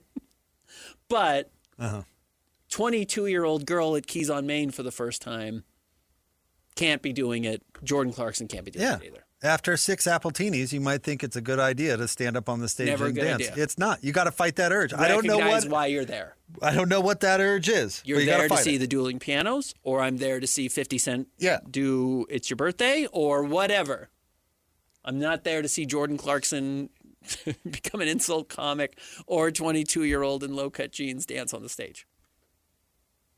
I'd want to know what he was angry about. Jordan? Yeah. Because it was something trivial. Trivial. Like that dude. Jordan should be happy for the rest of his life. That dude bumped into me or something like that. Yeah, I'm with you. You ever bumped into someone at the bar and they way overreacted? Mm-hmm. Me too. Sorry, dude. It's crowded. So I try not to be that person. No. Yeah. All right. Audio Vault coming up next. I am eager to hear Ben's reaction to today's Audio Vault because it's from the world of Hollywood. Okay. We'll get to that straight ahead. 97.5, the KSL Sports Zone. Evening. Buyer's remorse. Buy a new car? I'll be moving in. Let's get started. Sorry, I think there's been a mistake. I bought it from Carvana. You what? Yeah, great price. I even have 7 days to love it or return it. So there's no... No buyer's remorse. More like buyer's rejoice. I guess I'll let myself out. Congratulations. I mean it. Buyers rejoice. Buy your car today on Carvana. Limitations and exclusions may apply. See our 7-day return policy at Carvana.com. What you think of my new saddle, Lizard? Oh, yeah, it's swell, mate. Proper comfy. Just one of the upgrades I've added to this puppy. What else have you got on here? New air intake filter, quick shifter, and a beefy muffler. Well, that's why you ride with Geico Motorcycle Insurance. So you can cover your custom parts and equipment. Now let's hear that muffler purr. All right, hang on tight to my love handles. It feels good to ride with help. It feels good to Geico. Make game day yours. Tickets, food and drinks, stats, and streaming. Everything you need is in the Utah Mammoth app. Download today and make game night easy. Download on both Android and iPhone. Tusk Top. No crazy soundbite slips past these guys. I came here for the same reason people go to the zoo. This is another edition of the Audio Vault with Jake and Ben. On 97.5, the KSL Sports Zone. Jake and Ben, 97.5, the KSL Sports Zone. Jake Scott, Ben Anderson. It's time for the Audio Vault, the best sound of the day. And I'm eager to get your opinion on this because you like Hollywood and you follow entertainment like I do, even though we do it in different ways. Do you like the Yellowstone universe? Have you watched any of those shows? So I took an interest in Taylor Sheridan because he wrote Hell or High Water. Great movie. Which is a great movie, and my sister-in-law worked on it. So he kind of came into my bubble. Like my awareness, not my bubble. He didn't come into my life, but I became aware of him. But I have not followed him since. But I kind of have this like, oh, that's interesting. I know who that person is. Because he did, Yellowstone, 18. Yeah, and then the years leading into Yellowstone. It's all in that same. So the Tulsa Kings, your movie. Which I've been watching. Yeah. And Sylvester Stallone's impossibly not receding hairline. It looks great. It looks terrific. It looks like he's 16. It's pretty amazing. We had the Movie Zone on our station for a long time. I don't know if you remember that show. Shout out to my guy Austin. And when Yellowstone was initially produced, it was produced here, and they used a studio up in Park City. So those guys got like a heads up on it. They went to the premiere and all this stuff. So I decided to support the local economy. I had seen Hell or High Water, but I was going to watch Yellowstone. So my wife and I watched it for the first 3 or 4 years, but then we fell off, and we decided we were going to get back, try different shows or whatever. We didn't catch up on Yellowstone, but we started Dutton Ranch. And we watched Dutton Ranch, which is the spinoff involving Rip and Beth, if you're familiar with the show. And I thought it was pretty good. Okay. But Ed Harris is in it, and he kind of has a love story with Annette Bening, which is kind of funny. Okay. But, Annette Bening still looks good for... And she's kind of the star of it? No, Rip and Beth are definitely the stars. Do we know who plays those two people? She's kind of, I don't know their names off the top of my head. You're not talking about Rip Torn. No, Rip is the name of the, it's the character. And he and Beth were really the best two characters on Yellowstone. Okay. That's why we picked this particular spinoff.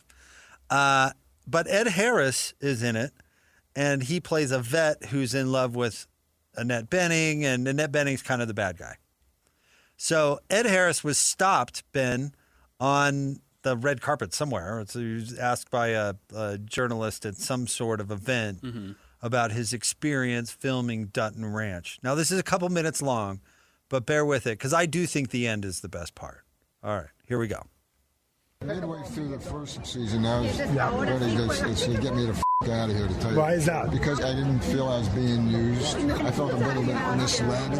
Okay. Prior to signing on for it, I was talked quite a bit about what the season was and what my character was going to do, that I was one of the 4 main characters. That wasn't really the case. So did you go to them and say, hey, we got to change things up? I said I'm feeling underused and inconsequential. And they kind of went, oh. So have you filmed season 2 yet or no? No, it's stuck till February. Okay. And I'm being told that my character will have a little bit more to do. Okay.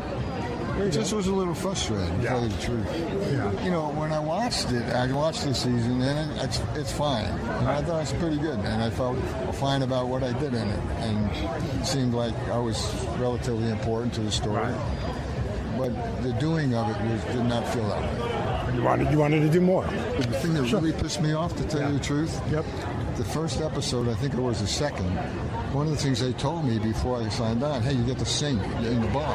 So there's this scene in there, gal's playing up there, I'm talking to Kelly at the bar, and Cole comes in and says, okay, Everett, come on, it's your turn. I walk up to the mic, and they cut the song out. I'm you people. Wait, hold on. Wait, so you were going to sing? No, I do. You did sing, and they cut it. They cut it. They didn't show it. They said it was too up for the dark ending of that episode. That to me was reason enough to say I'm voiding my contract. Thank you for your honesty. I don't know how much you're going to print it. Oh no, you gave me enough. They cut my number. They cut my big number. Yeah. Isn't that like what Miss Piggy complains about on the Muppets? Let's see, Ed Harris. You can't cut my big number. It's so funny. He's bitter about it, right? And he called his agent, said, "Get me out of here." And then he even says, like, "Oh, and then I watched it, and it was pretty good. But I like my character. But let me tell you this: they cut my number." I had a big number, and they cut it. Ed Harris is 75 years old, has been a part of some of the biggest and best movies of our lifetime. I think he won an Oscar for Pollock. Yeah, he did. He's in Apollo 13, which it's hard to even like. He's in the Truman Show. He's great. Relay how big Apollo 13 was when it came out. Like biggest director, one of the biggest directors of the time, biggest star of the time, and Tom Hanks. Huge movie. He's doing late career spin-off TV. And he's mad that A, he doesn't have top billing, and not only does he not have top billing, but clearly he butchered this song. Clearly he did not reach the levels they hoped Ed Harris could reach singing in the bar, because everybody would love to have Ed Harris singing in a bar, in a show, to end an episode or whatever. And clearly it was a disaster, and they realized if this ever makes it to light, no one's ever going to watch the show again. Ed doesn't get it. Ed doesn't realize that he doesn't have his fastball anymore, or maybe never had that fastball. But that's tough. I just can't believe how cliche it is. Oh, it's You're the most accomplished actor, one of the dozen most accomplished actors on the planet. Right. How dare they cut my number? I'm Ed Harris. Get my agent on the phone. Don't they know who I am? Don't they know? I won an Oscar for Pollock. If I want to sing a number in a dang show, it's going to make the cut. So dark. It is so dark. Ed Harris saying, I thought I was going to be one of the top 4 billed people on Dutton Ranch. Dutton Ranch, a spinoff in a universe of 15 different TV shows now. Mad that they cut his big number. Ugh.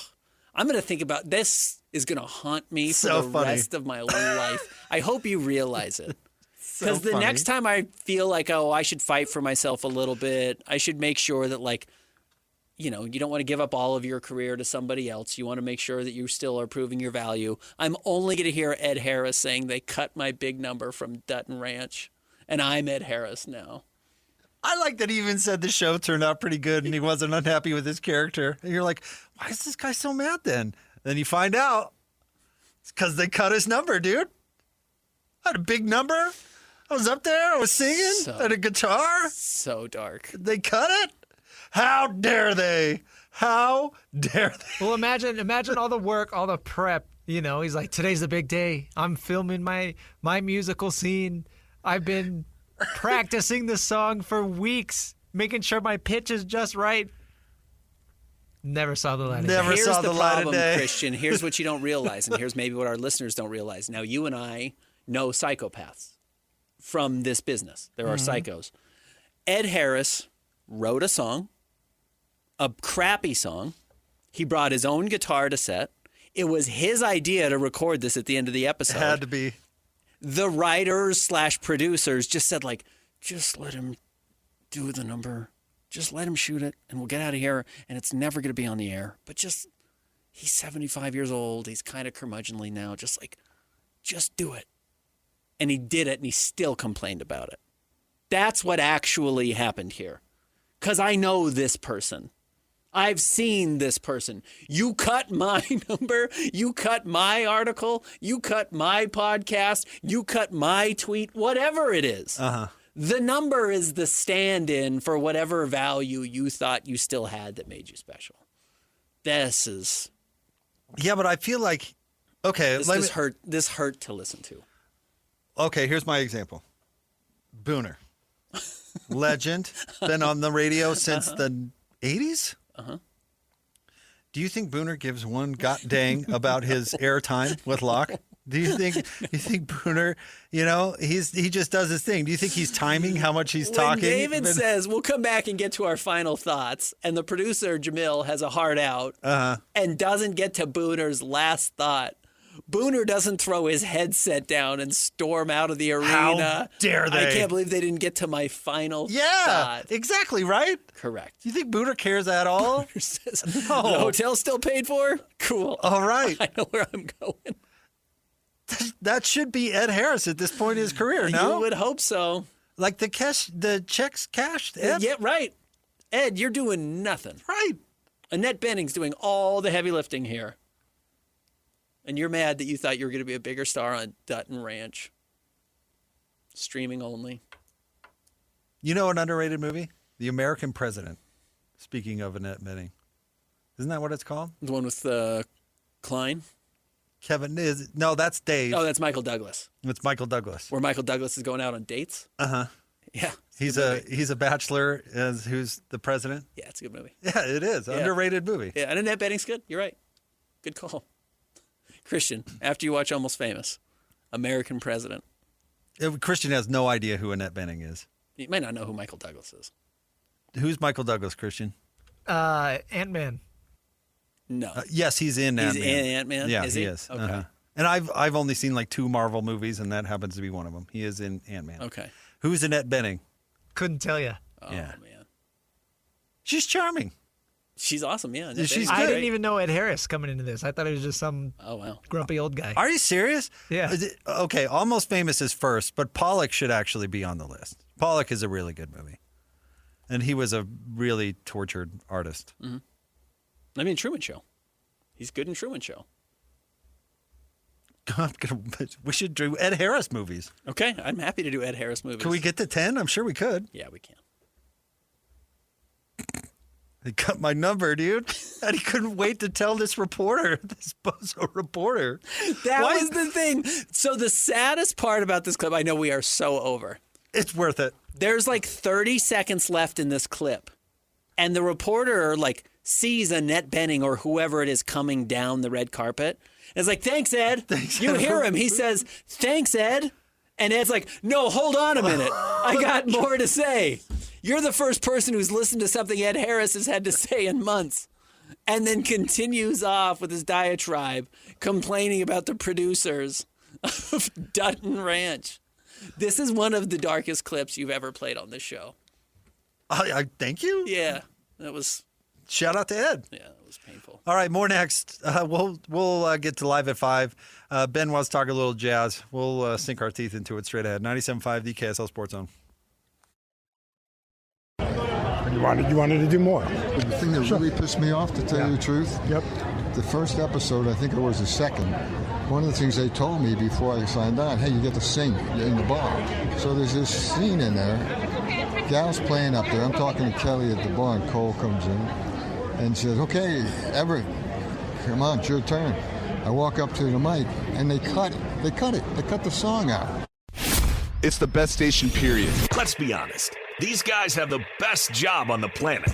You come to work in a frickin' bathrobe? So if you're out there working hard, you should also expect your radio hosts to put in an honest day's work. So of course, Jake and Ben are live at 5 with the biggest headlines and the best analysis in Utah. This is Jake Scott and Ben Anderson on 97.5, the KSL Sports Zone. Oh, man. Jake and Ben, 97.5. The KSL Sports Zone, Jake Scott, Ben Anderson. I don't know how we got on the topic off the air of talking about returned missionaries, but that really is a crapshoot where you could go anywhere in the world. That's got to be, I wonder if that, there's got to be a. Did we get to that? I don't know. We were talking about Penny Marshall. Oh, yeah, Penny Marshall and Rosie O'Donnell. And then somehow it came to the, and this is the thing. You know, I went to high school around here. I had a bunch of friends who went on LDS missions, right? Uh-huh. And they either came back, depending on where they went. You could not even know, and you could go to their homecoming and tell exactly where they went based upon their body composition. They either came back 30 pounds heavier, or 30 pounds lighter. 30 pounds lighter. It was never in between. But if they went to the middle of nowhere, Argentina, they came back 30 pounds lighter. Mm-hmm. But if they went to Wisconsin, they came back 30 pounds heavier. But then it evolved into what I wonder what that feeling would be like. No wonder people are so excited to open their mission call, because you could be going absolutely anywhere in the world. Your experience over the next 2 years is totally determined by the lift of that flap. Truman back there? Did he serve on a mission? No. All right. I dump that. I always think of my buddy Jan Jorgensen. Do you know where Jan went on his mission? Where'd Jan go? Boise. Oh. So Jan's from Helper, and he went to Boise. The big city. Could you? And by the way, Jan said his experience was great, Sure, and like most missionaries I know, come back and talk about how great it is, regardless of where they went. Jan's no different.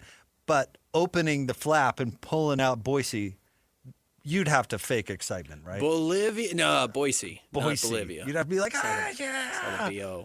Boise. Boise, to your point, though, you're going to eat good. Yeah, you're going to be taken care of. In Boise, you're gonna not miss a meal. That is for sure. Basically, all you have to do. All right, it is live at 5, by the way. A little late today. Which is brought to you, as always, by our friends at Trajan Wealth. Call Trajan Wealth today, your local trusted financial fiduciary, 855-TRAJAN-1, or visit their website at TrajanWealth.com. Yeah, I didn't have a whole lot of return missionaries in my life that came back the same size and build. No one does. Yeah, you go one or the other. You go up or you go down, but you don't come back the same. No. Okay, Ben. The biggest story of the day today comes from the hockey world, where the Utah Mammoth have extended John Marino to a new 8-year contract to stay with the Utah Mammoth. Want to tease that John was on the show earlier today, and if you didn't have a chance to catch that interview, you can go online to KSLSports.com. Looking into John, I had no idea he was a Harvard guy. That's pretty cool. I asked, why am I forgetting, Jaden Craig, the TCU quarterback, if he was happy he no longer had to pay tuition. And he was like, yeah, haha, I kind of didn't think about that. Yeah. Kind of funny that those guys, to go to Harvard, you not only are a student athlete, but you actually have to pay. And we'll switch to the Jazz here, Ben. But that is the biggest story of the day, and that's a big deal for the Mammoth. You and I kind of broke down their offseason and the direction, and I think it's a productive one. No major overhaul. You invest in players you like and then tinker around the edges. My guess is Bill and Chris Armstrong just kind of have total control over the situation. You never have total control. You always risking paying a guy too early, paying a guy too much, not paying a guy enough, or losing him, whatever. So there's always the risk there. I am curious how this offseason may have affected their decision with John Marino. So John Marino wasn't going to become a free agent until next year. This is an early extension. Right. Did what happened with Barrett Hayton, where he became a restricted free agent and went and signed with New Jersey, and then the Mammoth had to wait and match the deal, it's kind of a poison pill contract, what happened with Barrett Hayton. Uh-huh. In the NHL, or specifically how they formatted this contract for Barrett, or for Hayton, I should say, when you sign a 1-year deal, the Mammoth can't really, even though it sounds like they can now, you can't trade him for a year. So he gets a no-trade clause, essentially, if you match a contract. And then he becomes an automatic, unrestricted free agent next year. Now, you could have let him walk, and you would have gotten a second-round pick. But remember, Barrett Hayton was like the number 5 overall pick not that long ago. It was a really tough situation that the Mammoth found themselves in for. They ultimately matched Barrett Hayton. I think they can negotiate a new contract with him starting in January, but it was like a difficult decision. It was a weird decision. I kind of wonder if between that and with Kevin Stenlund, who also clearly tested the market before returning, I wonder if they said, let's not do this with John Marino. Let's just get this deal done. Let's make sure he's a part of the team going forward. Let's not continue to find ourselves in these types of conversations every summer. And I'm curious because for the most part, where this team has been, it's just kind of been like, add to the party, send out more invites, make trades for better players. Now it's like, who's sticking around? How are you keeping these guys? Who's worth paying? I bet you that's a different conversation than where they were 2 years ago when the team was just moving up here. By the way, 6.75 per. AAV? Per, yeah. That's pretty good. That's great. No, John Marino was very productive. I thought was even better in the playoffs. Had the best year of his career. 29 years old. May never be top-line defenseman, but very productive. So, really good. Can't wait to see his video where he explains how $6.75 million a year is not very much. Well, notice how it wasn't any hockey players doing that. No. Yeah, no. That's true. No, it's mostly basketball. Mostly basketball players complaining about not getting enough money. I suspect anybody who goes to Harvard, regardless of what professional sport they play, knows how to maximize their money. Whether it's... Oh, I bet that's not true. You think some of those guys still blow through their money? Oh, The Harvard dudes? Absolutely. How many Harvard NBA players? How many Harvard Wall Street people do you think they have snorted through a fortune? You're probably right. It's harder to be. I mean, I guess it's not impossible. There are people who have had that issue in the NBA as well. Or the high-paced law game in New York that's full of Harvard grads that have absolutely snorted their way through fortunes. You might be able to name one NBA player who went to Harvard. You definitely couldn't name two. Well, it was Jeremy Lin. Jeremy Lin. That's the one you will be able to name. I don't know the other. Yeah, then nobody does. Saul Mariushin, drafted in 1947. But yeah, Jeremy Lin could still blow through that fortune. Going to Harvard doesn't mean anything. No, you're right. You hope he would invest it well and be smart with it. But maybe not. No guarantee anyway. No, sure. But he's probably got a pretty good head on his shoulders to get into Harvard in the first place. You would think so. Yeah. Yeah. And John Marino the same way. So hopefully with this $54 million contract he just signed, he knows how to make this last the rest of his life and, yes, is not complaining about not making enough money. Yet. Sorry, Sebastian Telfair. Yeah, it was him who was complaining that $1 million a year wasn't enough to live on, right? Yeah. $1 million like net, not gross. You know, the stupidest part of that argument, and it gets kind of trailed over into this week, but luckily it's done, was people said, they expect you to have this money last the rest of your life. Who said that? Because that part of your career ends when you're 29 years old? No one thinks you're going to work again ever? Why does anyone think that? Yeah. Why did you think you were never going to have to work again after the age of 29? Lots of people make a lot of money early in their life and still have to go get other jobs. Who thought that? Why was that? Why was that your assumption that you would never have to work again? I was reading the story about Vin Baker. Have you followed it all, kind of Vin Baker being in the news? No. So Vin Baker, first of all, only NBA player ever to come from Hartford, the school Hartford. Dude, he was awesome for a hot second. His first 4 years in the NBA, he was unreal. Yeah. He made, I think, 2 All-NBA teams. He made 4 All-Star teams. He was awesome. You're right. Totally awesome.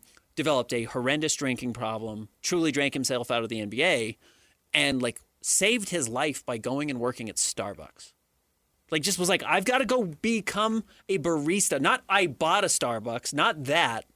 I went and got a job at Starbucks. So I had to close it at 11 and be back in the morning at 4 or 5 in the morning to open it. And it made me realize, this is what work ethic is. This is as much as money as I made and blew in my life. Actually having this job is going to save my life. That made me really appreciate Vin Baker and more so despise the idea of I wasn't supposed to have to work after having my NBA career. If you were smart, you probably didn't have to. But no one ever told you never had to work again. That's not what your contract says. But that's the dream. But that is the dream, and I get the dream. I get the dream. I get that. But then you better plan accordingly. You better. But you can't have both. Yeah. You can't have all the money that you're spending and then also have it later. So anyways, shout out Vin Baker. But yeah, John Marino gets the big contract. 29 years old, 8-year deal. Considering he's probably a second-line defenseman, I suspect you're going to see him in Utah for a long time. Said he's not even going to take a vacation.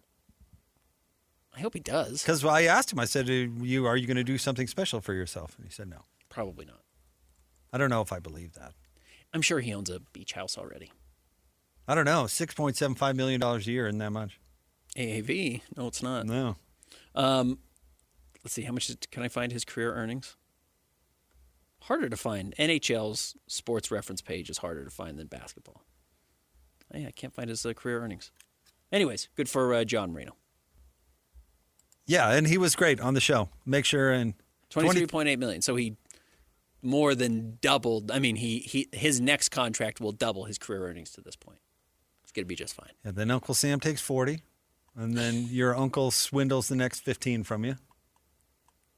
I hope that's not the case for John. Pay the agent 10. No, I hope not. Hopefully making right decisions out there. And yes, that is a lot of money. All right, we'll have more next. We'll get to Ben's thoughts. We're going to talk about the Jazz and the center position. Stay tuned. Jake and Ben, 97.5 DKSL Sports Zone.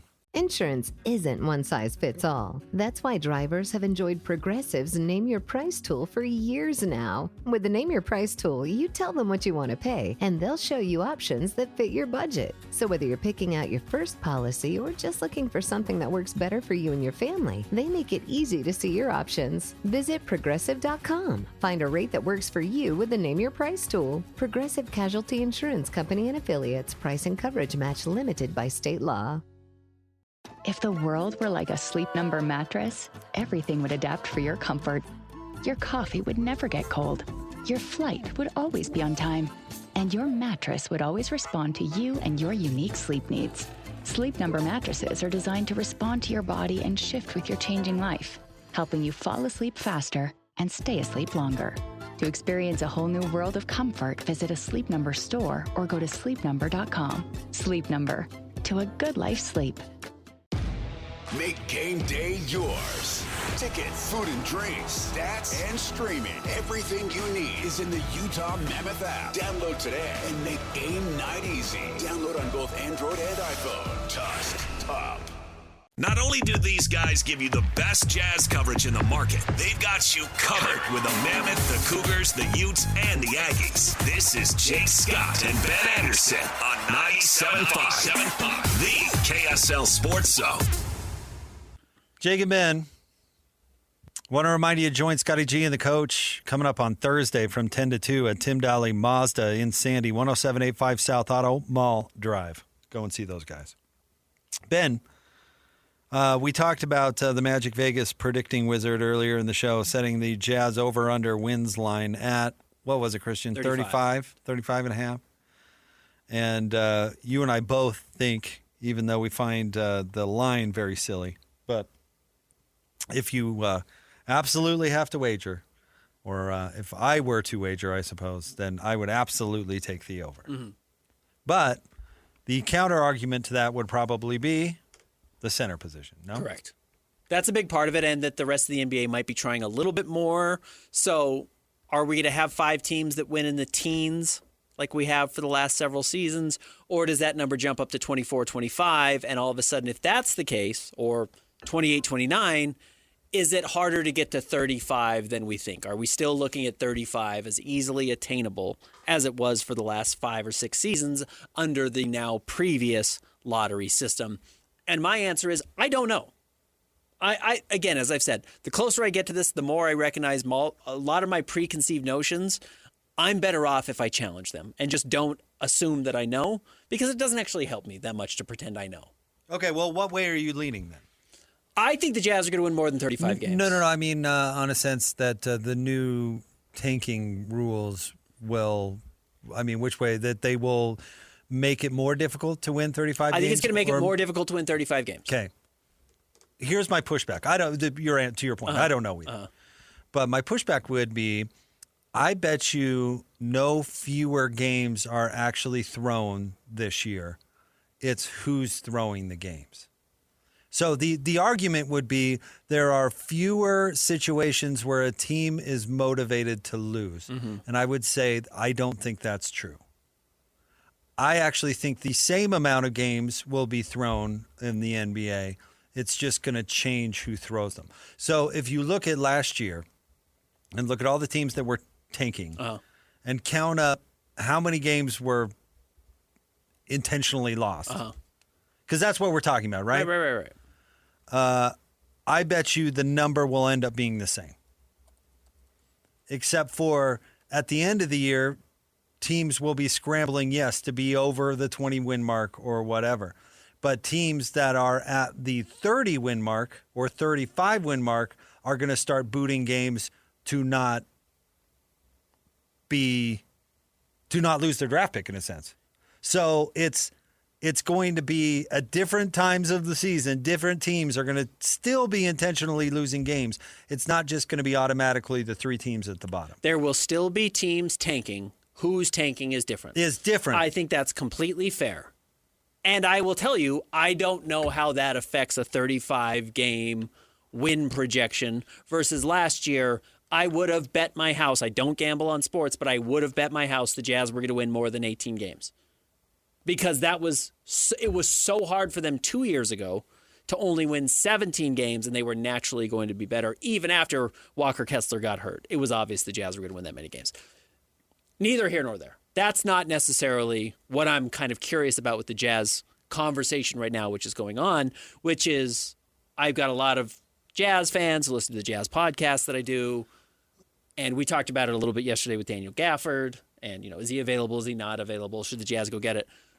What question we didn't ask is, do the Jazz have the assets to go get Daniel Gafford? Of course they do. Yes. Jazz have 1 million draft picks. They've got young players. If they wanted to go get Daniel Gafford, they would just go get Daniel Gafford, assuming he's actually available. Fine. Then the question is, if he's available and the Jazz don't, why? It's not because they think Jackson Hayes is a better player or Mo Bamba is a better player.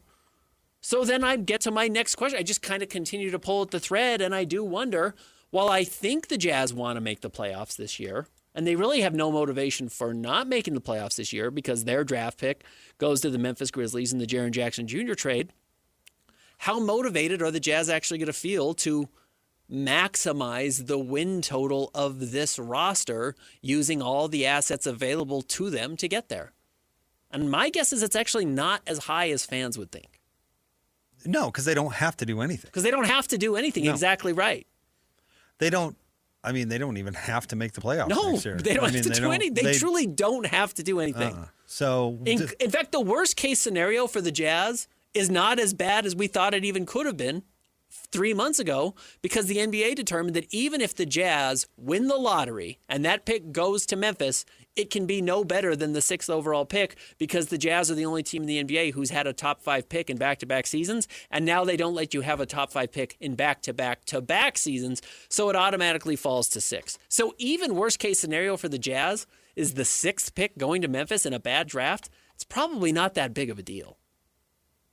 So then, yeah, my question is, how dedicated are the Jazz to improving the center spot? How dedicated are the Jazz to maximizing what this roster is in front of them? No, the truth is they are dedicated to it. But that doesn't mean they have to do anything about it right now. Sure. But no, not one person in that building, if you went up to them and said, hey, is the Bosnian Beak your answer at center? Not one of them is going to say yes. Right. Or Jackson Hayes. Or any of that. No, they're not. Yeah. So, yes, they do need to address the problem, for sure. Do they need to address it right now? I don't think so. Absolutely not. No. Why would they? No, and I wonder if there is a disconnect between Jazz fans and the Jazz themselves, of people not recognizing that patience, which is a hallmark and maybe a double-edged sword of Danny Ainge, and I don't know if it applies to Austin Ainge and Justin Zanuck, who now run the Utah Jazz, with Danny as the CEO, is that patience a positive, a negative, a net zero? I honestly don't know. And I don't know how it's going to affect what they do with this center position, because I thought they were going to re-sign Walker. And I think they thought they were going to re-sign Walker. And then they saw the number and they thought, oh, no, we can be more patient than that. That doesn't bother us that much. So, again, what I had assumed and kind of what I had been told did not end up being true. So the reason I just bring it up is I don't know what direction the Jazz are going to go with the center position. I'm totally with you. The answer's not on the roster today, but I don't know when they decide they have to fix it. Well, when you feel like you have to fix it right away, that's how the Phoenix Suns end up with the Bosnian Beak in the first place. Correct. Which turned out to be a mistake. They had to make 2 trades just to move off him. Or how the Lakers pay 4 first-round draft picks and $32 million for a non-All-Star center. If they felt that sense of urgency, Walker would still be on the team. Mm-hmm. Because they would have just matched whatever Very the easily. Lakers gave them. Yeah. They obviously don't feel that urgency because they made the deal that they made. Yes. Again, the grand bargain of that Lakers-Jazz deal was who is going into the season without a center. The Lakers didn't think that they could. The Jazz don't feel that same urgency. So the Jazz took 2 first-round picks and 2 swaps from the Lakers because the Lakers were desperate. Mm-hmm. The Jazz obviously are not desperate. Right. Or they would have just matched whatever, and Walker Kessler would still be on the team. So I guess what is the discussion? Should they feel desperate? Because I think if you're trying to ask yourself, like, do they feel desperate to do something? The answer to that is obviously no. So that begs the question, are they in the wrong Should they be more desperate? My answer would be no, because they still are a super young team. And they still have 2 more years with both Jaren and Lowry. Mm-hmm. So even if they wanted to keep it together, they shouldn't be in any sort of rush. What's the point? I'm with you. The question is, and the point is, do you need to, quote, maximize every game you have with Lowry and Jaren together? Because there's a real world where once you pay Keontae, which is coming next summer if it doesn't happen this year, and then Ace is quickly on his heels, or Darren is quickly on his heels, assuming they become good players. By the way, they might not. Mm-hmm. At one point, the Jazz were looking at how are we going to be able to pay Dante Exum and Gordon Hayward and Rodney Hood all together, and then Dante and Rodney Hood were not very good, and it wasn't a big deal. And Gordon left on his own, so you didn't have to worry about paying all 3 of them. In fact, you didn't really get a chance to pay any of them. But you could be looking at that world. How do you afford Jaren and Lowry and Keontae and Ace and all these players who are going to be good? Some of them are going to naturally work themselves out of the system because they're not going to live up to the expectation. But is that where the Jazz, that's the point. Did the Jazz feel some urgency to get a center to maximize the possibilities they have right now while Lowry and Jaren are on the roster? And again, going back to the answer, I don't know if they do. Because if they did, they would give up a first-round draft pick to go get Daniel Gafford. No. Or they would have matched Walker Kessler. Yeah, you know. You don't have to guess. The answer is no. The answer is no. If the answer were yes, Walker would be on the team still. He would be a member of the Utah Jazz. The answer is no. The question should be, is that a mistake? Correct. That's the answer question. Would be no. Because I think Jaren Jackson and Lowry are fine players, but there's more to the long-term success of the Utah Jazz than just those 2 guys. And for the reasons that you point out right there. But it's no reason to make the wrong mistake. Getting back to our comparison we made it last week, a couple of weeks ago, whatever it was. If somebody comes up to you and offers to pay you $10,000 for your car right now, but you have to worry about how you're going to get home, you still take the deal. Right. And then you figure out how you're going to go home. And what you don't do is buy the next car that you see on the street. No, you Correct. make do until you find the right situation for yourself. But the flip side is, if you're in the middle of the desert and there's one canteen of water left, and the guy next to you says, I'll give you $4 million for that one thing of water, but you have to have the water to survive, you don't sell the water. Well, that's the point, though. The Jazz aren't in the middle of the desert. Clearly, they don't feel that way. They don't. But I do wonder if there are Jazz fans who are zoomed out saying, you're in the middle of the desert. We've been watching this team for 4 years wander. You're down to your last canteen. When are you going to start trying to get home? And that's what the Jazz just sold off with Walker. And I wonder if I know there are fans who feel that way. Well, they're wrong.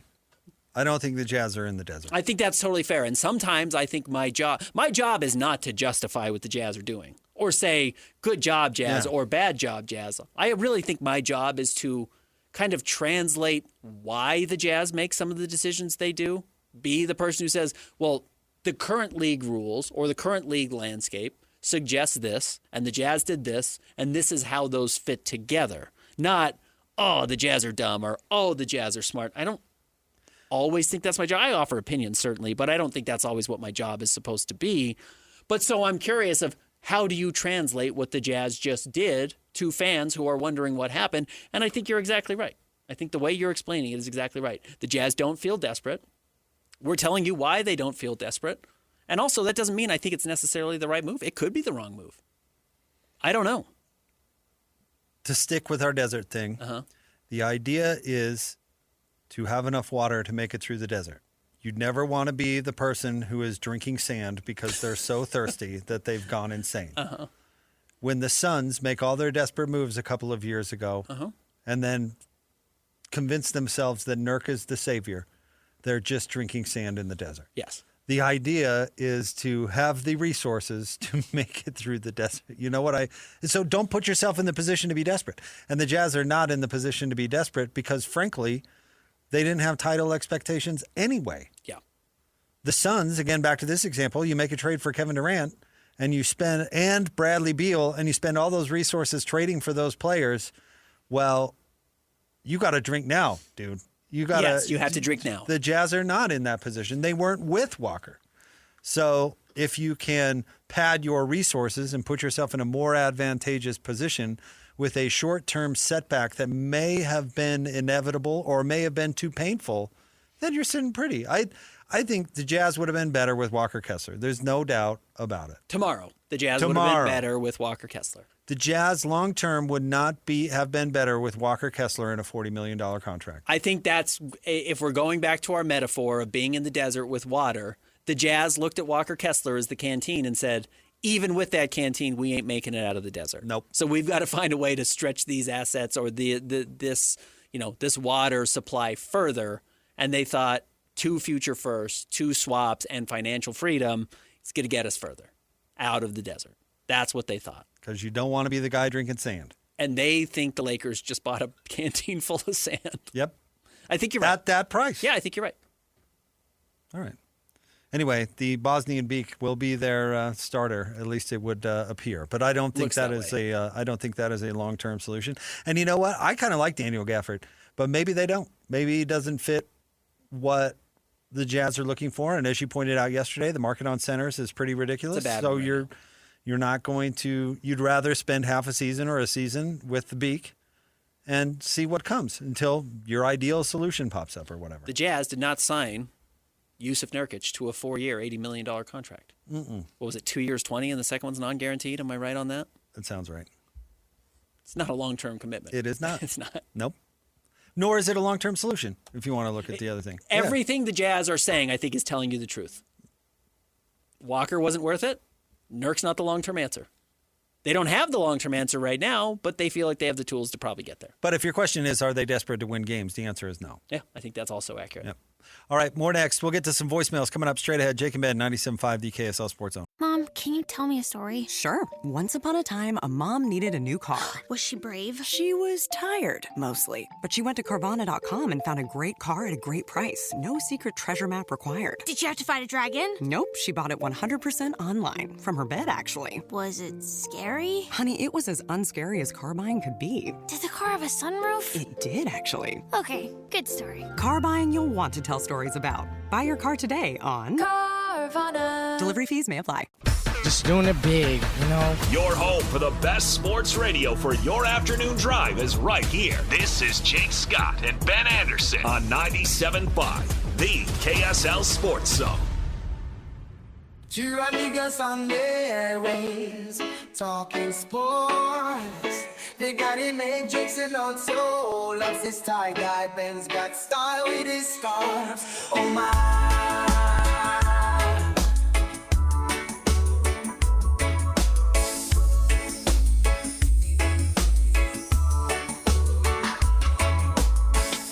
From the islands to the basketball courts. Christian just got slammed in a locker with this soccer debate. We're the U.S. freaking A. We can dominate anything. Do you forget who Joey Chestnut is? My lord, these soccer purists are the worst. That's Ryan. Thank you, Ryan, for leaving that voicemail. If you have something to say, leave a voicemail. Download the KSL Sports app. Go to the voicemail section and record a message and send it right to us. Remember, identify yourself as this is for Jake and Ben. Or not, I guess, yeah. Anyway, identify for us. I don't know. I messed that up. But great job, Ryan. And you're totally right, outside of the Joey Chestnut thing, which that guy is a total waste of attention. I mean, it was Kobayashi for a while was dominating, and he's not American-born, I don't think. Japanese. But, yeah, Christian soccer take where if the U.S. invested all their time and attention into soccer as opposed to other sports, they still would suck. Totally off. I'm not totally convinced Christian's wrong. I didn't say they still would suck. I just don't think that they'd be It doesn't become the men's best. basketball team or the women, more importantly, the women's basketball team that truly never loses and it's never been close. The men have lost. The men have lost in the last 20 years. The women dominate every time. So would that change? There is something cultural about how long it has been valued in your country, culture, whatever, that it's hard to recreate that in an instant just by dedicating athletes to it, I suspect.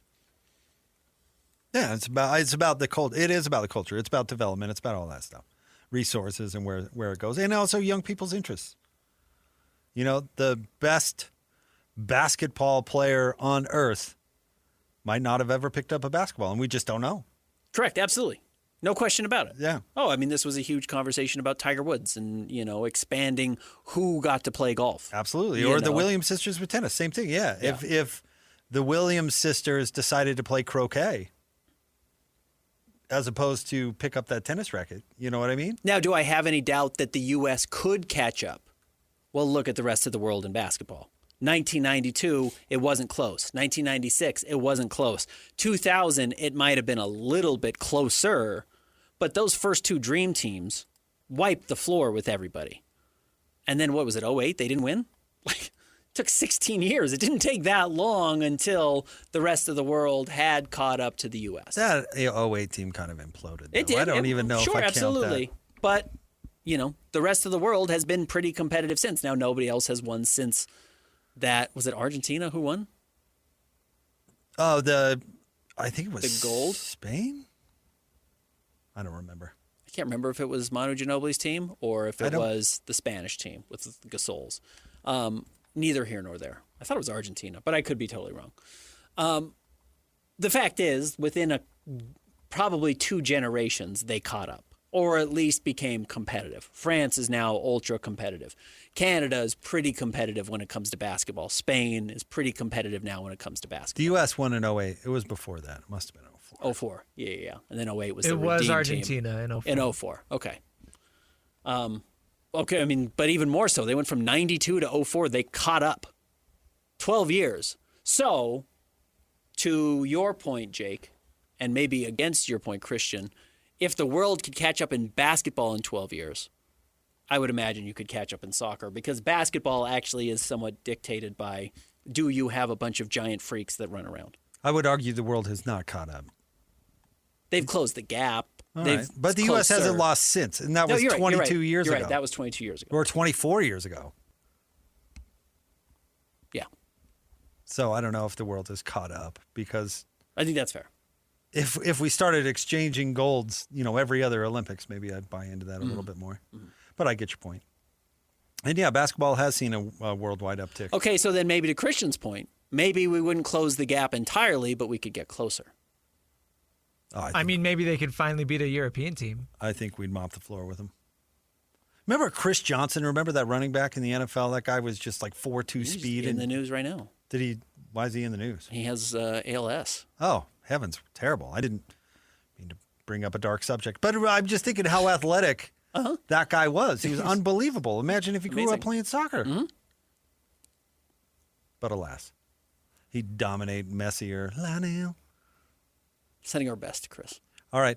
6 o'clock hour next. 97.5, the KSL Sports Zone. There he is, Lionel.